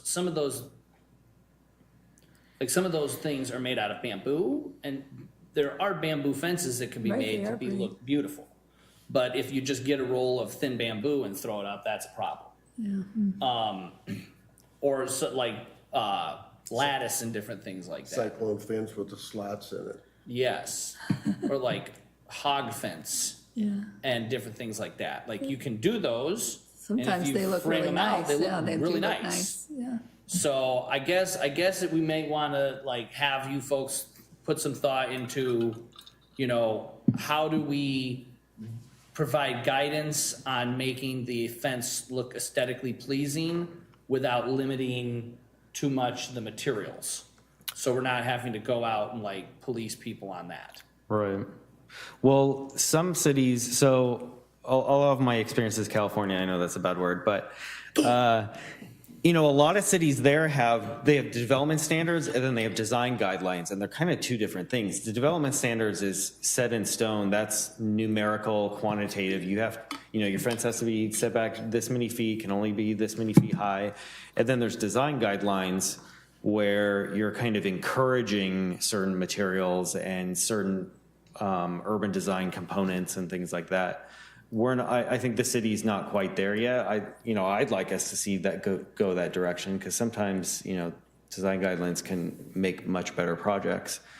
But I guess staff, so I guess, would we be looking at development standards, like a prescriptive, like the city wants you to do X, Y, and Z as materials, or more like just prohibiting the most undesirable ones? I would say if it's good enough for California, it's good enough for Canby.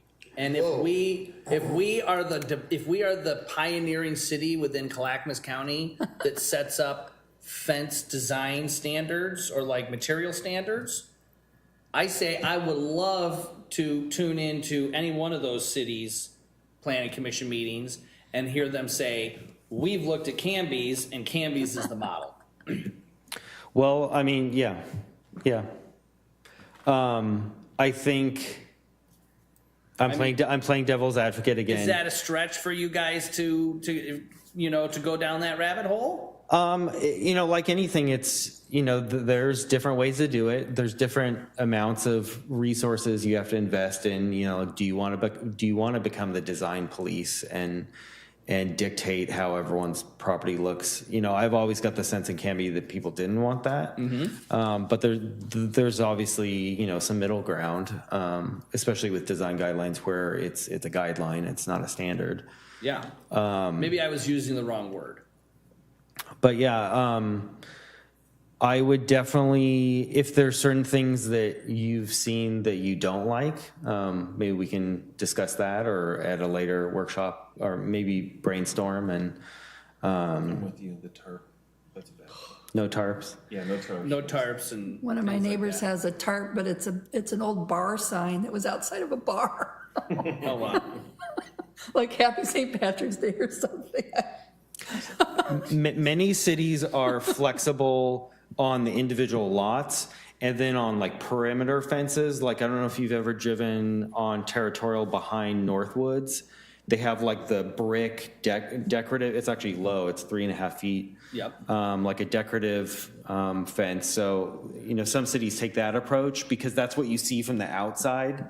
So like if you're driving down Ivy or whatever, if you're on the edge of a subdivision, you have that nicer kind of solid, permanent looking brick, and then people can kind of do what they want within, where it's usually wood or something on the individual lots. That I've seen that a lot. That is nice. Yeah. And that's one of the things our code doesn't do right now, really, is dictate what it looks like on the perimeter of a subdivision. Some of our subdivisions, and I think, across from Willamette Wayside, I don't remember what that older subdivision is called, but they have a nicer brick wall around the perimeter too. Yes. But they had to do a bunch of work on because it was failing. That's always the trouble with those. You really need like a HOA in place for those sort of things, or else it's the owners taking responsibility when they replace it. But yeah, I think maybe if there can be some thought put into how we sort of, similar to the food cart pods where we were trying to dissuade people from using like Costco car canopies. Yeah. If there's something a way of steering that I think that would behoove us. what about just saying accepted, you could just say accepted materials. And we enumerate what those are, or accepted, or approved, not to say that they're not approved, but approved. Well, you would almost need to do strongly recommended Yeah. materials. Yeah, because they have all this plastic fencing now that looks nice. Yeah, exactly. But I don't want a plastic tarp, Yes. yeah, So. it's hard. What do they call, is it the vinyl or PVC material that's like, it's all pre-formed, you're just Yeah. assembling it? Yeah. Okay, so there's materials. Anything else about materials? Something that I threw out last time that I think was mentioned in here is if someone like myself, for example, has a crazy idea for a fence and gets approval from their neighbors, a process for them to do a Hail Mary pass and pay a fee and come in and say, look, this is what I want to build. This is how it deviates from the plan. And I would like it reviewed to see if I could be approved to do it because of these extenuating circumstances. What are people's thoughts on that? I mean, that's no different than any other building variance, height, width, whatever. But they would pay for it. Yeah. Who would be making that call, staff or planning? Well, I don't know. I would say staff. And does that put you squarely where you guys are trying not to be with current staffing levels? I mean, like you were saying, it's the no that takes the most amount of time, or Yeah, I don't really want to speak for Don because he's not here. But yeah, I mean, we are busy. Anything that requires more review takes time. Even if you are charging them, it still takes staff time. Okay. There's noticing, taking it to a hearing there's some costs associated with that. But I think a lot of homeowners would probably like that idea if the cost was, if they perceived it as being reasonable. The cost Well, recovery, because it. For those sort of things, I would be worried less about whether they think it's reasonable and be more worried about cost recovery. If they want to do a simple fence and get some guidance from you folks, that's one thing. But if they want to do something crazy, like let's say I wanted to build my Japanese fence and have it be like, 9 feet high because I want to put all of this stuff on it, that I need to pay for that. I need to A lot. compensate the city for the time that's going into that. Yeah, I think you would still want to have some guardrails, like criteria in the code. Okay. Because you wouldn't want it to be so loosey goosey that it becomes really subjective based on who's up on the dais and what their opinion is, and then there's a perception that it's not fair. Yeah, that is true. Maybe that's something for phase 2 of fences. I think what Dawn was talking about last time with adjustments was a numerical adjustment. If you and we kind of talked about this a little bit with the kind of averaging. If you have a fence on a slope or something, it's a lot easier to have a adjustment process if it's numerical, because then you can be very fair Makes about sense. it. Okay. Forget I said that then. No, I think it's. I think you've got a point. I'm not sure that at this particular stage of it. We're ready to do that. We're ready to do that, but I think that, I could see that. I could see where somebody, would wanna do something, I guess, differently. I wouldn't wanna. Like if it's more of an art installation than like if it's both an art installation and a fence. It's more of, it surrounds more beautification than it does, screening, that sort of thing is So what you'd have to bring in the neighbors and, yeah. Phase 2, yeah. style points. yeah. That's what we're gonna go with. Okay, so we've talked about materials. What else do we think?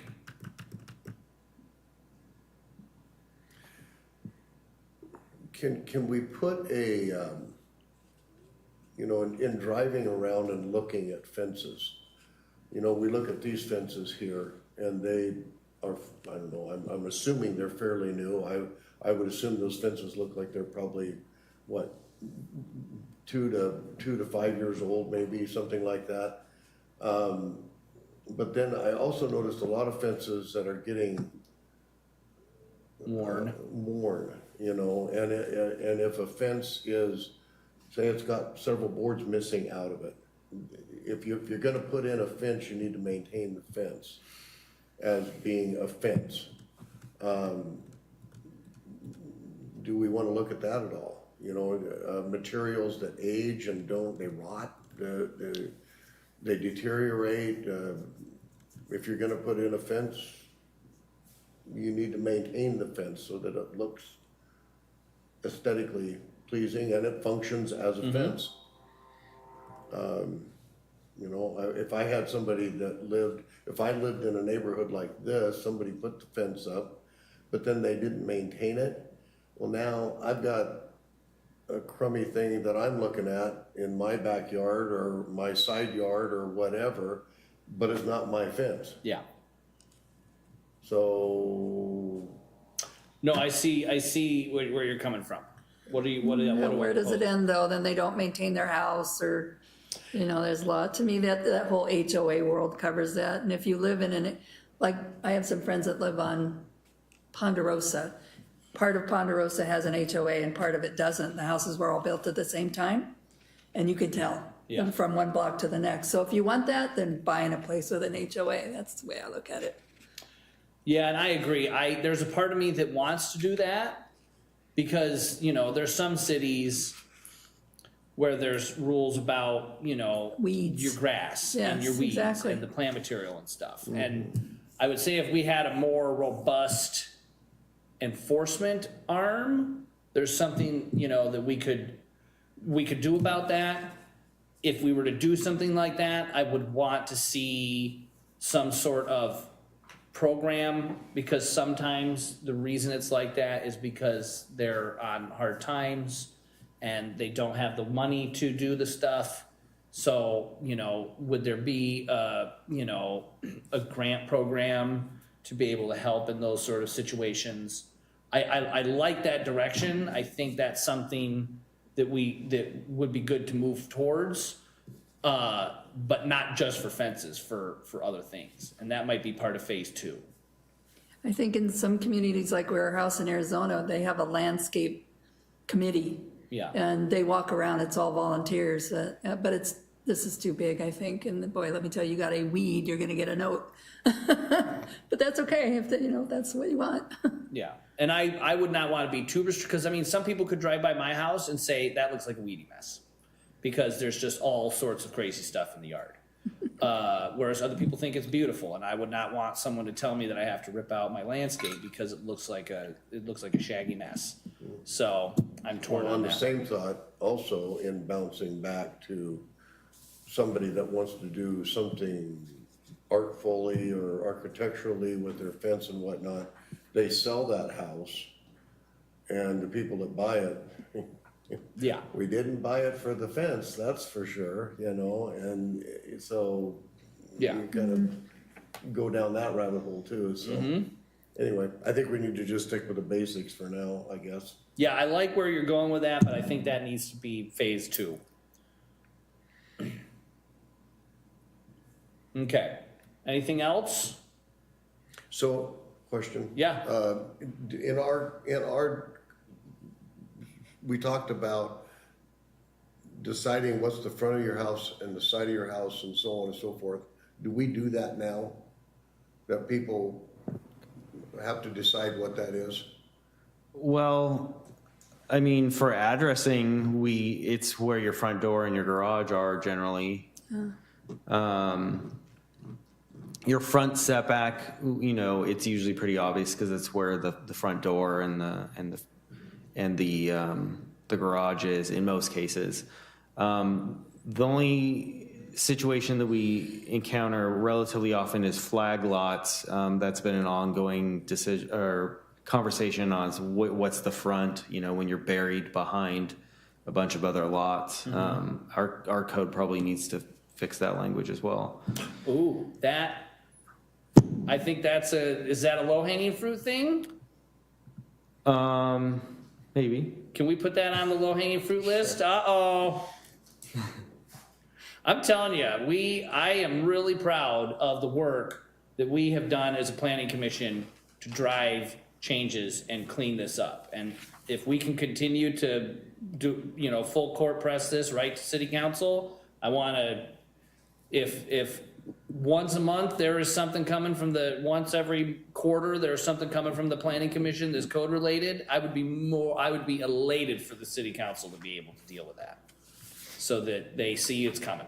So what was your low-hanging fruit that you just said? Flag lots. Flag lots and what constitutes the front of a flag lot, right? Yeah, because, well, one of the interesting things is the difference between yard requirements and setbacks. It's sort of ambiguous in our code. And then so once you get in a flag lot, do you have a front? Do you need to have a front yard at all? Or do you have basically 4 sides? I mean, I have a professional opinion that I think, every lot should have some sort of meaningful outdoor space. There's some people that argue, well, if I'm back there, who cares if I just have 4 side yards that are all 7 feet? In practice, because we require full driveways so that you can park 19 feet of length of truck space to park a vehicle, that sort of becomes the de facto front because you need room for that on our flag lot. So that's how we get around it in practice, but it's probably something that should be cleaned up in our code. Yeah, and actually it's interesting, and there is a scenario where I know somebody who had a flag lot and they went like concrete crazy and they started concreting this and concreting that, and then they went to get their certificate of occupancy, and it was like, oh wait, you need to have 25% pervious surface. So then they had to put in a bunch of pervious pavement, which they curse. And it's like, well, if you hadn't have built the house to take up most of the lot and pave and put concrete all the way around it, but I don't know if that's defined within the code really to help kind of guide them when they're making those decisions on how that's supposed to look. We do have an impervious surface requirement, so, Sure. yeah. Okay, yeah, I think that would be a good low-hanging fruit thing to look at for the future. So for fences, is the planning commission comfortable with us kind of proceeding forward and kind of refining some of the options that we keep bringing forward?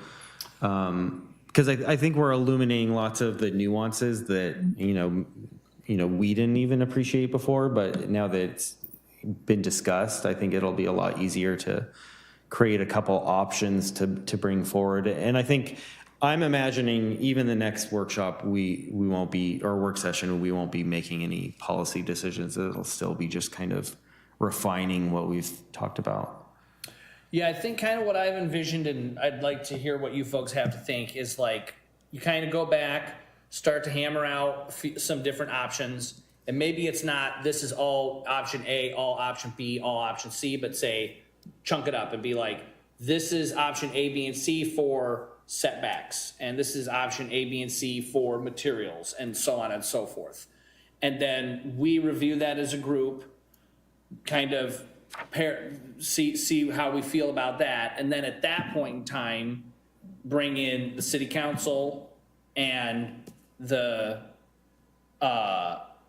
traffic safety committee and get their input so that things are a little more focused, because unfortunately when you get into a big group like that, I mean, I help us get into the weeds plenty. Once you get all those people around the table, if there's a little more guardrails around there, it might help.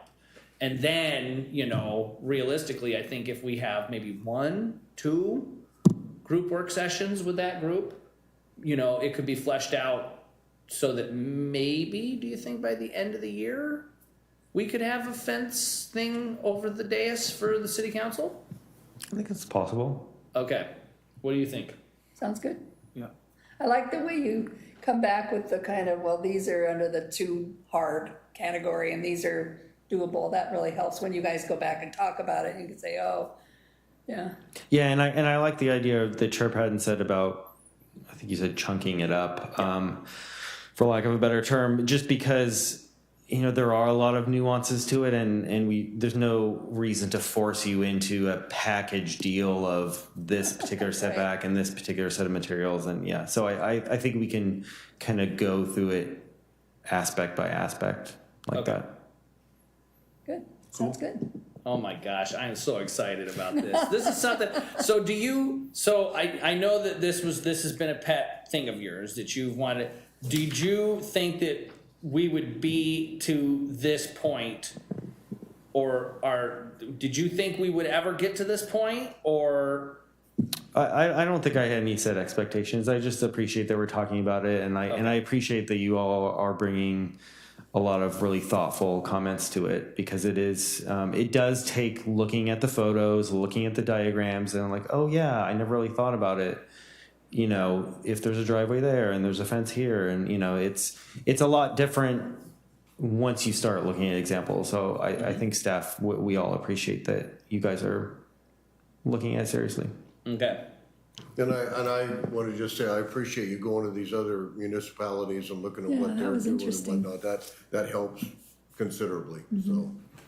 And I'm serious that I really would like to see, like, us lead the charge, so that when other cities start to look at their fence codes, they say, Canby has really got a comprehensive plan here, and we should borrow some of the stuff that they're doing. Because that's like the street maintenance fee task force that I was on 10 years ago. There were only a handful of cities that were doing it at that point in time. And now there are a lot of cities that they have used Canby as a model for their street maintenance programs, because they've seen how much of an impact it can have on the system. And so I am all for Canby being a pioneer for those sort of things. Maybe we should charge royalties. That's right. I like it. So with that, is there anything more regarding our work session topic? Not for me. Okay. See, Ryan, you said it's not going to take long, but this is good. I think we have really. I think we're in a very good place with all of that. Okay, now I think I've mixed up all my stuff. Okay. So with that, I think we're going to go ahead and close the work session, and then we'll move on to items of interest and report from the planning staff. Yes, thank you, Chair Padden. I do have some updates for the director's report. First of all, we wanted to recognize some promotions and title changes. Lainey Faust Lawrence, that's with us in the audience, has been promoted to planning tech, right? From office specialist. Lainey's obviously been here a really long time, and is already doing a lot of the tasks that a planning tech would do at a city. So we're happy and excited to recognize her for all her hard work and all the stuff that she's been doing for a long time. Congratulations. Awesome. Emily Sassy had previously been with us on a temporary basis, helping us in the office, and she is now a permanent office specialist. So we're excited for her new role. And then my title changed to planning manager. So new titles all around. Yay. Congratulations. Wonderful. The next thing is Dawn's been updating you guys on the economic opportunities analysis and the housing needs analysis. Those are continuing. So there was an open house on the 14th that I'm not sure if any of you were able to attend, but I heard it was pretty well Yeah, I heard attended. it was well attended. Pretty much, but yeah, I would say okay. It was okay attended. Yeah. I want to make a comment on that. I love you all dearly, but I have to say that I talked to probably 8 or 10 people after the fact that said we had no idea that this was going on. We would have loved to have come. Yeah, it's hard to. Now, I don't know who's putting it out or how they're putting it out, but just calling the paper and saying, could you say something about this, is we got to do a better job at that. And somebody mentioned that at the meeting, somebody said that. And I'm sorry, but it was just, I would expected the room and the foyer to be Yeah, packed. right. I really, really did, because this is, when you talk about helping move the train or whatever it was when you were talking about needing another planning commissioner, this is how people get involved in their town. Now, I get it. I have had many, many meetings where there's been nobody sitting in the room. And I understand that. But when we have these kind of things, we have to at least come out of it with a clear enough conscience that we told enough people we were out there. And on that note, I drove through Estacada the other day, and I was sitting at the stop sign waiting for the traffic to go by, and I looked across the street, and they had a reader board that was, I don't know, size of that screen. Maybe it wasn't quite that big, but it said city council meeting this time on this date, and they're going to be talking about this. It said planning commission this time, this date, and they're talking about this. And I sat there and I knew more about what was going on in Estacada than I know what's going on in Canby, just sitting at a stop sign looking at their cotton picking reader board. Yeah. And I thought what a great way to let people know things are going on. Now, my bride suggests that we would put something on the door of the library. And she comes to the library all the time. And We've done so- flyers at the Kiwanis meetings, we've done flyers at the Rotary meetings, because those people, that's what, another way, it is hard. Yeah. It is really hard. And I will say that, and now I have forgotten her name, the economic development, Jamie Stickle. Jamie. I've had the same thing when we were like publishing for a planning commissioner and a budget committee person months ago. And she included me. She does send information to the Canby Current, to the Canby, well, now it's no longer the Canby Herald, it's whatever it is. And oftentimes they don't, like the Canby, what used to be the Canby Herald, doesn't pick it up. They just don't do it. Part of the problem with this meeting was anything went out on Facebook on Monday and the meeting was Thursday. Yeah, The Canby Herald comes out, it was for Wednesday, the night before, that's not enough. yeah. What I have said before, and I will continue to beat this drum, is that we really need to look at some sort of newsletter. The city should really look at some sort of newsletter or inclusion in the bill, in the sewer, street maintenance, and parks fee bill. Because while it won't capture people in apartments and rentals, it will capture it'll capture businesses, and it'll capture single-family homeowners. So it would capture a larger group of people than what is currently being done. So, Well, I just think that we need to do more. Yeah. Whatever it is, we need to do more, because I wasn't disappointed in the meeting. The information was good.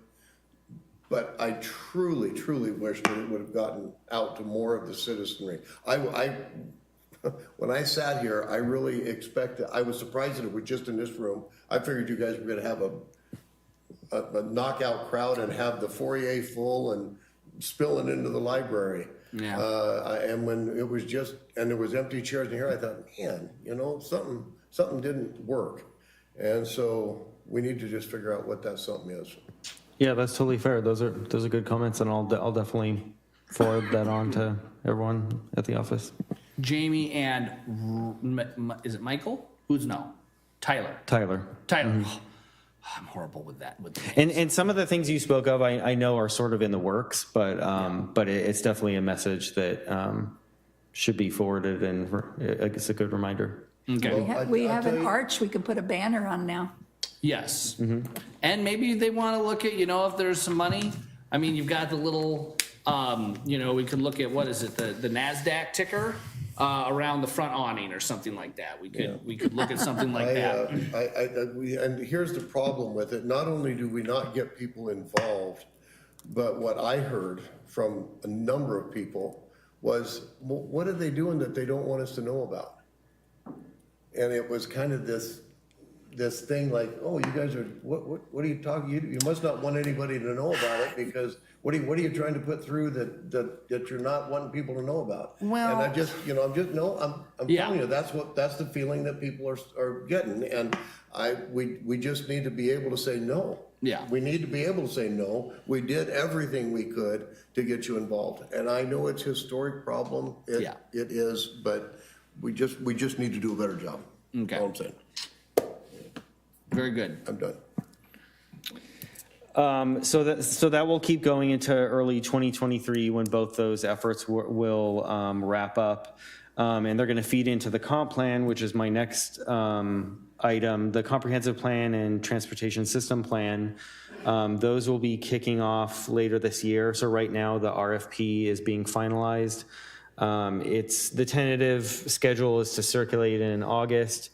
Have proposals from consultant teams due in September, and then potentially do interviews in October.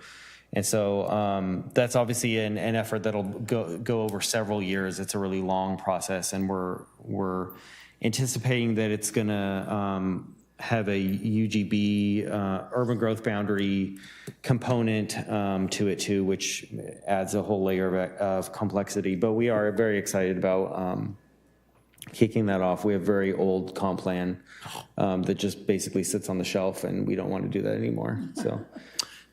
So realistically, that could all be wrapped up in 2024 or 2025?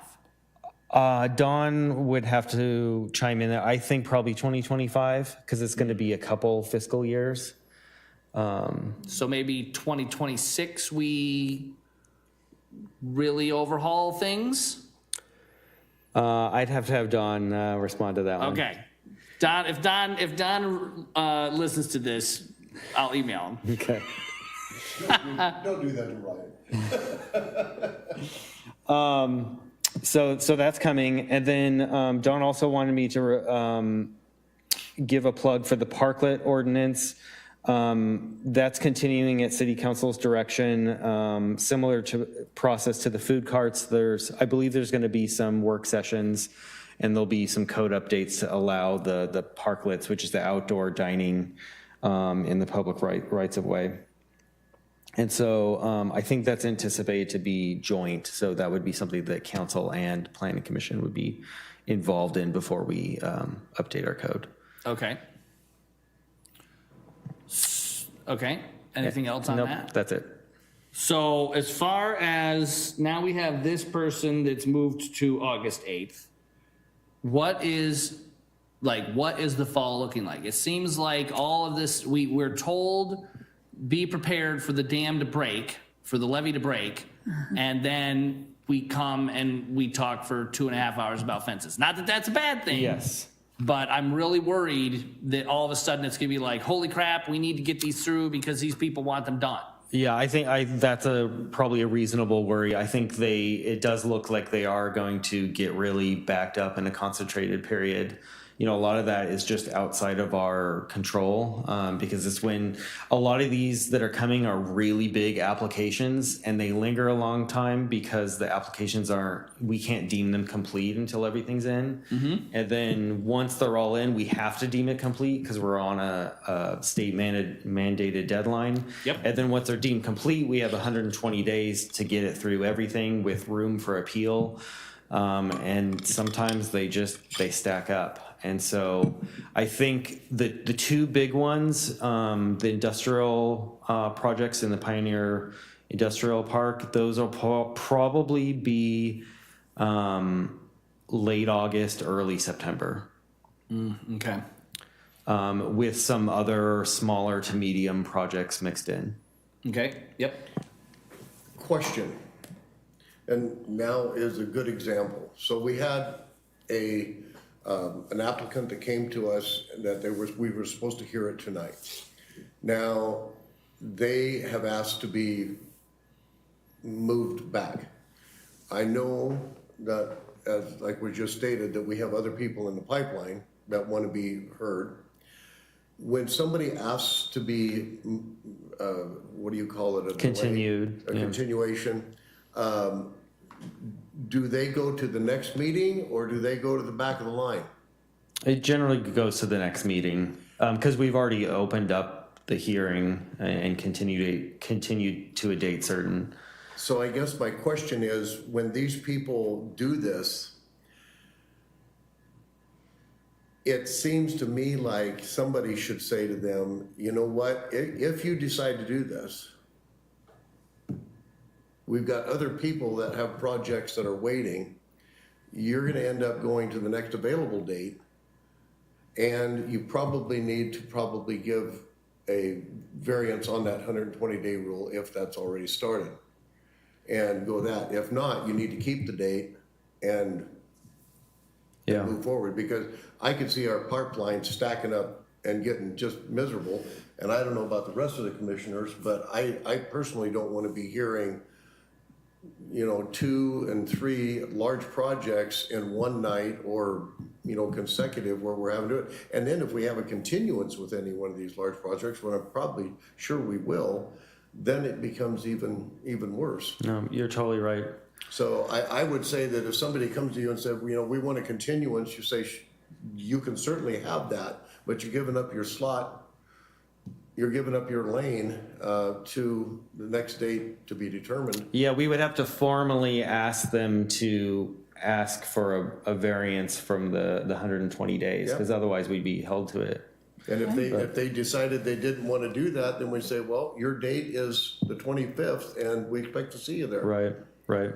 I had something kind of related to that. Was we had on the agenda for the 8th, the heritage code changes to be reviewed and approved here on the 8th. That's supposed to happen. So I just want to make sure we don't get bumped because of this. In fact, That's a prime example.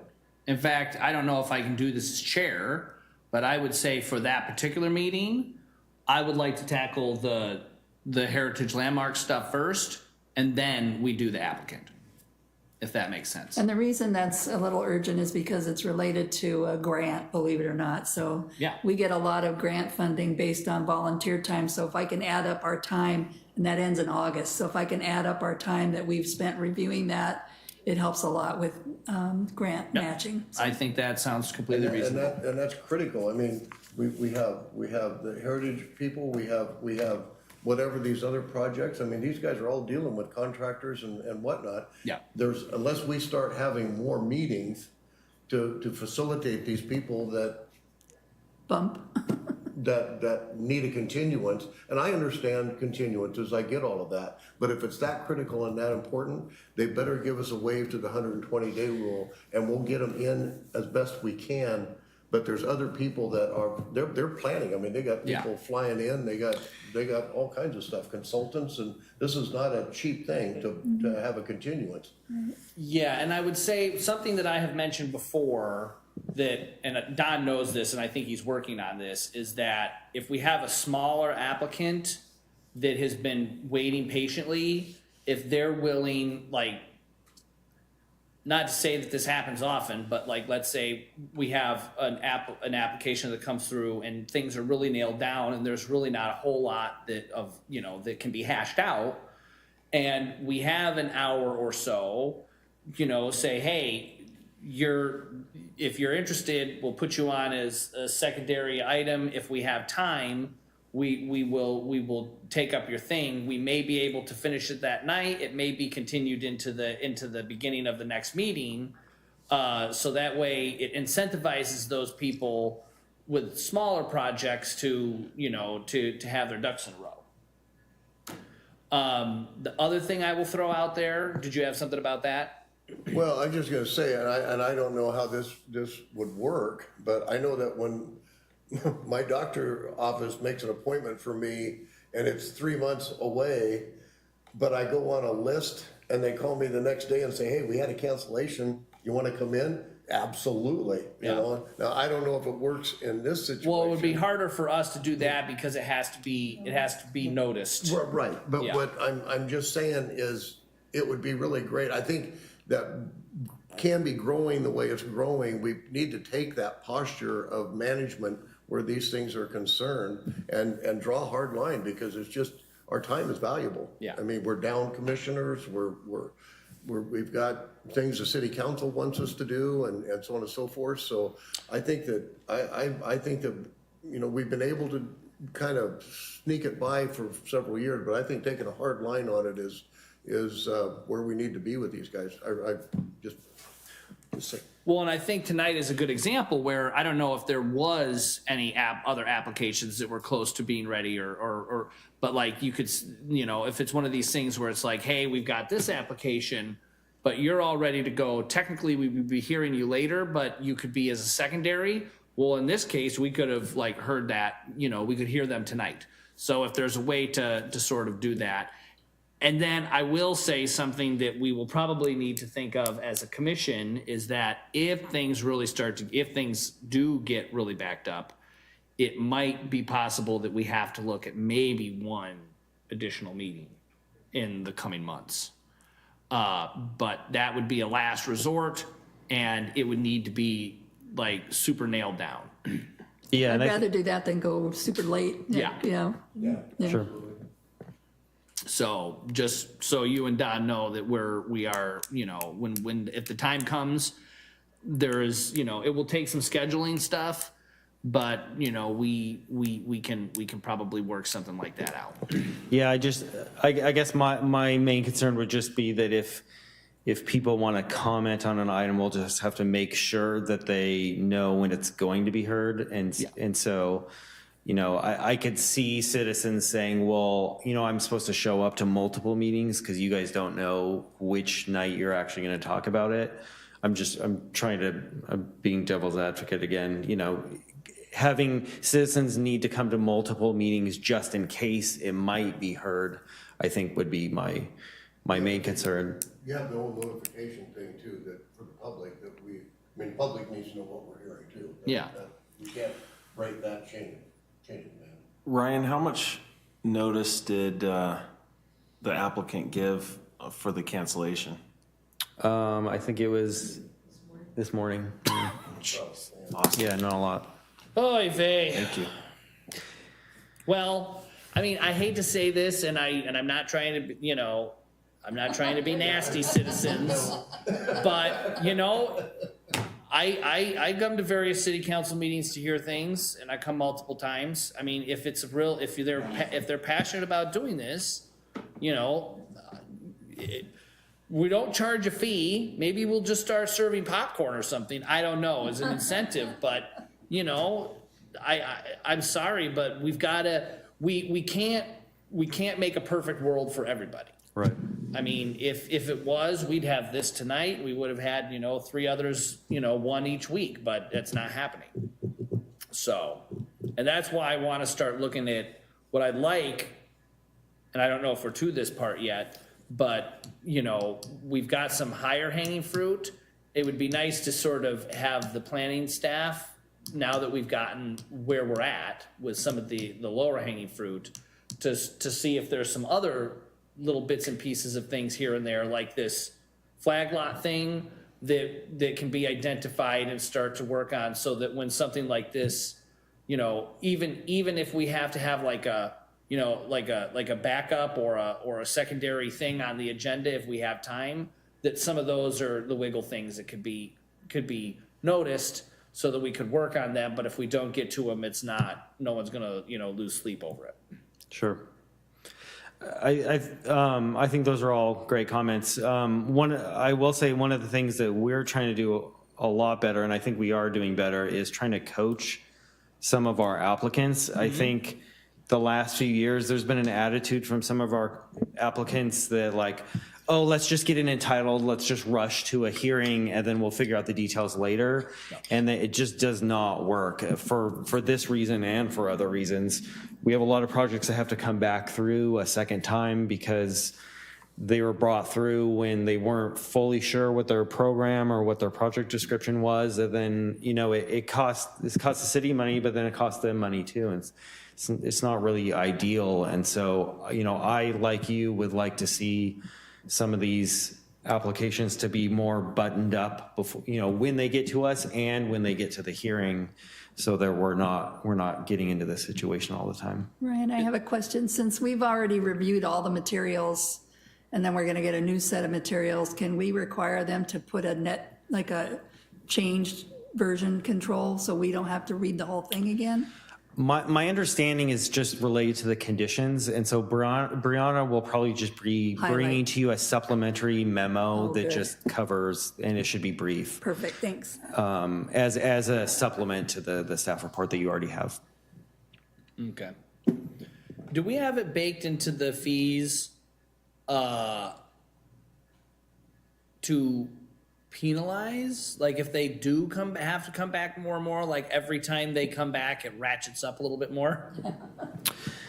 No, some of the bigger projects that are coming through again, once they're a major modification, which is a category in our code, it's really design review all over again, and so you're just paying the full design reviews over again.